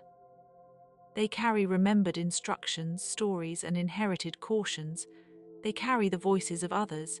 Even the simplest expedition contains a chorus of prior experience, a grandmother's warning about weather, a sailor's habit of checking the sky at the same hour, a guide's instinct for the smell of rain, a cook's reliable way of keeping bread dry. The most heroic stories often depend on the least dramatic skills. And so when the record of an expedition ends abruptly, what remains is not only the puzzle of what happened, but the whole human network implied by the attempt. Every missing journey leaves behind a web of concern. Families wait, patrons worry, governments send inquiries, fellows debate possibilities. Local communities may already know more than the distant authorities will ever fully record. The search for the lost becomes a social act, one that reveals how many people are touched by the absence of a few. In older civilizations, the disappearance of a caravan or ship might carry cosmic significance. An eclipse, a storm, an unusual dream, a ritual failure, or a sudden change in animal behavior could all be read as signs. Today we may prefer mechanical explanations, but symbolic thinking still lingers at the edge of our minds. We still say a journey was ill-fated. We still notice omens, even if only half seriously. We still feel that certain places have a mood, a narrow valley at dusk, a ruined quay in winter, a hilltop cemetery, a road through pine trees after rain, the atmosphere of a place can seem to remember those who passed through it. This is why stories of vanished expeditions can be told so softly and still be compelling. They are not merely puzzles, they are atmospheres. They are about men and women stepping into weather and distance, into cultural exchange and geopolitical tension, into the limits of the charted world. They are about instruments that were new and fragile. They are about animals and supplies and letters. They are about the thin line between confidence and humility. At times, the line between exploration and longing becomes nearly invisible. A traveler may be driven by science, but also by homesickness for a place they have not yet found. A sailor may seek a channel, but also the meaning that comes from motion itself. A pilgrim may seek blessing, but also the quiet transformation that occurs when one leaves home and returns changed. A mapmaker may seek precision, yet the map itself is a kind of longing for order over distance. The oldest maps often made room for uncertainty more openly than modern ones. Empty spaces were not always signs of ignorance alone. Sometimes they were invitations, warnings, or expressions of respectful restraint. A map might say that a region held monsters or dense forests or nameless peoples, or here be dragons, not necessarily because dragons were believed literally, but because the language of danger and wonder blurred at the frontiers of knowledge. In that blur, myth and geography cooperated. The unknown was represented as something alive. This living unknown is the setting in which lost expeditions continue to matter. They remind us that the frontier is never just a line on paper. It is also a condition of mind. Each traveler who crosses into uncertainty enacts a small version of the ancient human story, the one about leaving a hearth and returning, if at all, with altered eyes. Even in modern life, every long trip carries a little of that feeling. The train leaving at dawn, the ship out beyond sight of land, the road over the pass, the plane ascending through clouds. A part of us always watches from the shore. That shore is where the story can rest for a moment. The waves keep moving with their measured sound. The dock creaks once in a while. A gull calls and settles. Somewhere inland, a bell marks the hour without urgency. The moonlight on the water does not ask for explanation. It simply spreads. And in that spreading there is room for everything that was lost and everything that is found. Some ancient histories tell of journeys that were never intended to be heroic and became so only in retrospect. An envoy sent to negotiate. A messenger travelling between courts. A merchant taking a new route because the usual one was blocked. A pilgrim following a sacred road. A scholar seeking manuscripts. A nurse or physician accompanying an army. These people were not always remembered by grand narratives, yet their journeys were often the ones on which larger histories depended. When one of them did not return, a small absence could ripple outward into diplomacy, trade, and memory. The same is true of scientific expeditions in more recent centuries. A missing meteorological team, an abandoned polar station, a survey party that never came back from a mountain range. These events often altered how later studies were planned. Fewer assumptions. More supplies, better communication, more humility about terrain. In that way, the lost have quietly shaped the living. Their unfinished journeys became part of the architecture of safer return. Still, the emotional heart of the matter remains simple. Someone left, someone waited. The waiting was filled with routines that did not know how to end themselves. A chair by the door, a ledger on a desk, a map spread open again and again, a window looked through at dusk, a road studied from a hill, a village path listened to for footsteps. This is a deeply human scene, older than written history. The homebound imagination is as old as the wandering imagination. Every culture knows both. Ancient epics are full of returns because return is precious. Odysseus comes home disguised and altered. The returning hero in many traditions must cross a final threshold of recognition. It is not enough to survive, one must be known again. That is another reason lost expeditions trouble us so deeply. They interrupt recognition. The expected face does not appear at the gate. The story remains without its last line. The family table has one place too many, and yet, even in these incomplete stories, there is dignity. A journey undertaken in good faith with care and courage has a beauty independent of outcome. The human impulse to go forward, to ask what lies beyond the ridge, beyond the sea, beyond the desert edge, beyond the glacier, beyond the next river bend, is one of the oldest and most persistent traits we have. It built cities and trade networks and libraries. It also led people into danger. Both truths are part of the same pattern. When we think about that pattern in the stillness of night, it may help to picture the world as a vast manuscript in many hands. Some pages are bright with certainty, some are stained by weather, some are missing, some are written over, some were copied from earlier texts that no longer survive. An expedition that vanishes is like a line in that manuscript fading before the sentence finishes. We can sense the shape of the thought even if the full meaning is lost. The fragment itself becomes part of the beauty. The ancient civilizations knew this fragility well. Floods altered river valleys. Earthquakes changed city plans. Volcanic ash covered roads. Forests shifted and regrew. Dynasties rose and fell. Trade routes migrated. Languages split and blended. What seemed permanent at one moment became archaeological at the next. A traveller setting out from a prosperous port in one generation might return, if they returned at all, to find the harbour transformed or the political world entirely rearranged. Even home was not always still. That instability can be unnerving, but it can also be oddly restful when viewed from the distance of centuries. It means that what is lost is not necessarily gone forever in every sense. It may simply be transformed, hidden, waiting for another season of discovery. The buried city becomes a dig site. The drowned road becomes a sonar image. The forgotten path becomes a trail remembered by elders. The missing expedition becomes a lesson in archives, oral tradition, and the patience of research. Research itself has a quiet beauty. One person reads another person's notes from long ago. Another person compares a shoreline sketch to a modern satellite map. Another checks a ship's log against weather records.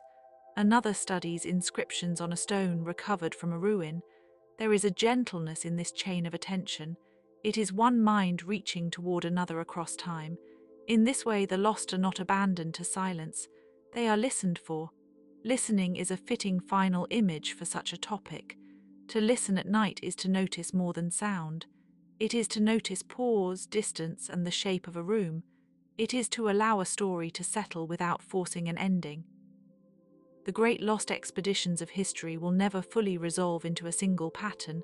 Some will remain mysteries forever. Some will be partly explained. Some will acquire legends that outgrow the facts. That is all right. Mystery can be a peaceful companion when approached with care. So let the old roads remain old. Let the sea keep its deep blue secrets. Let the ice hold its pale archives. Let the dunes keep their buried footsteps. Let the mountain passes rest in moonlit shadow. Let the names of the lost travel softly from one generation to the next. Let the ancient stars continue their patient course. And now, as the last quiet turns of the night gather around you, there is nothing more required. The questions do not need answers tonight. The maps do not need redrawing. The lantern can be set down.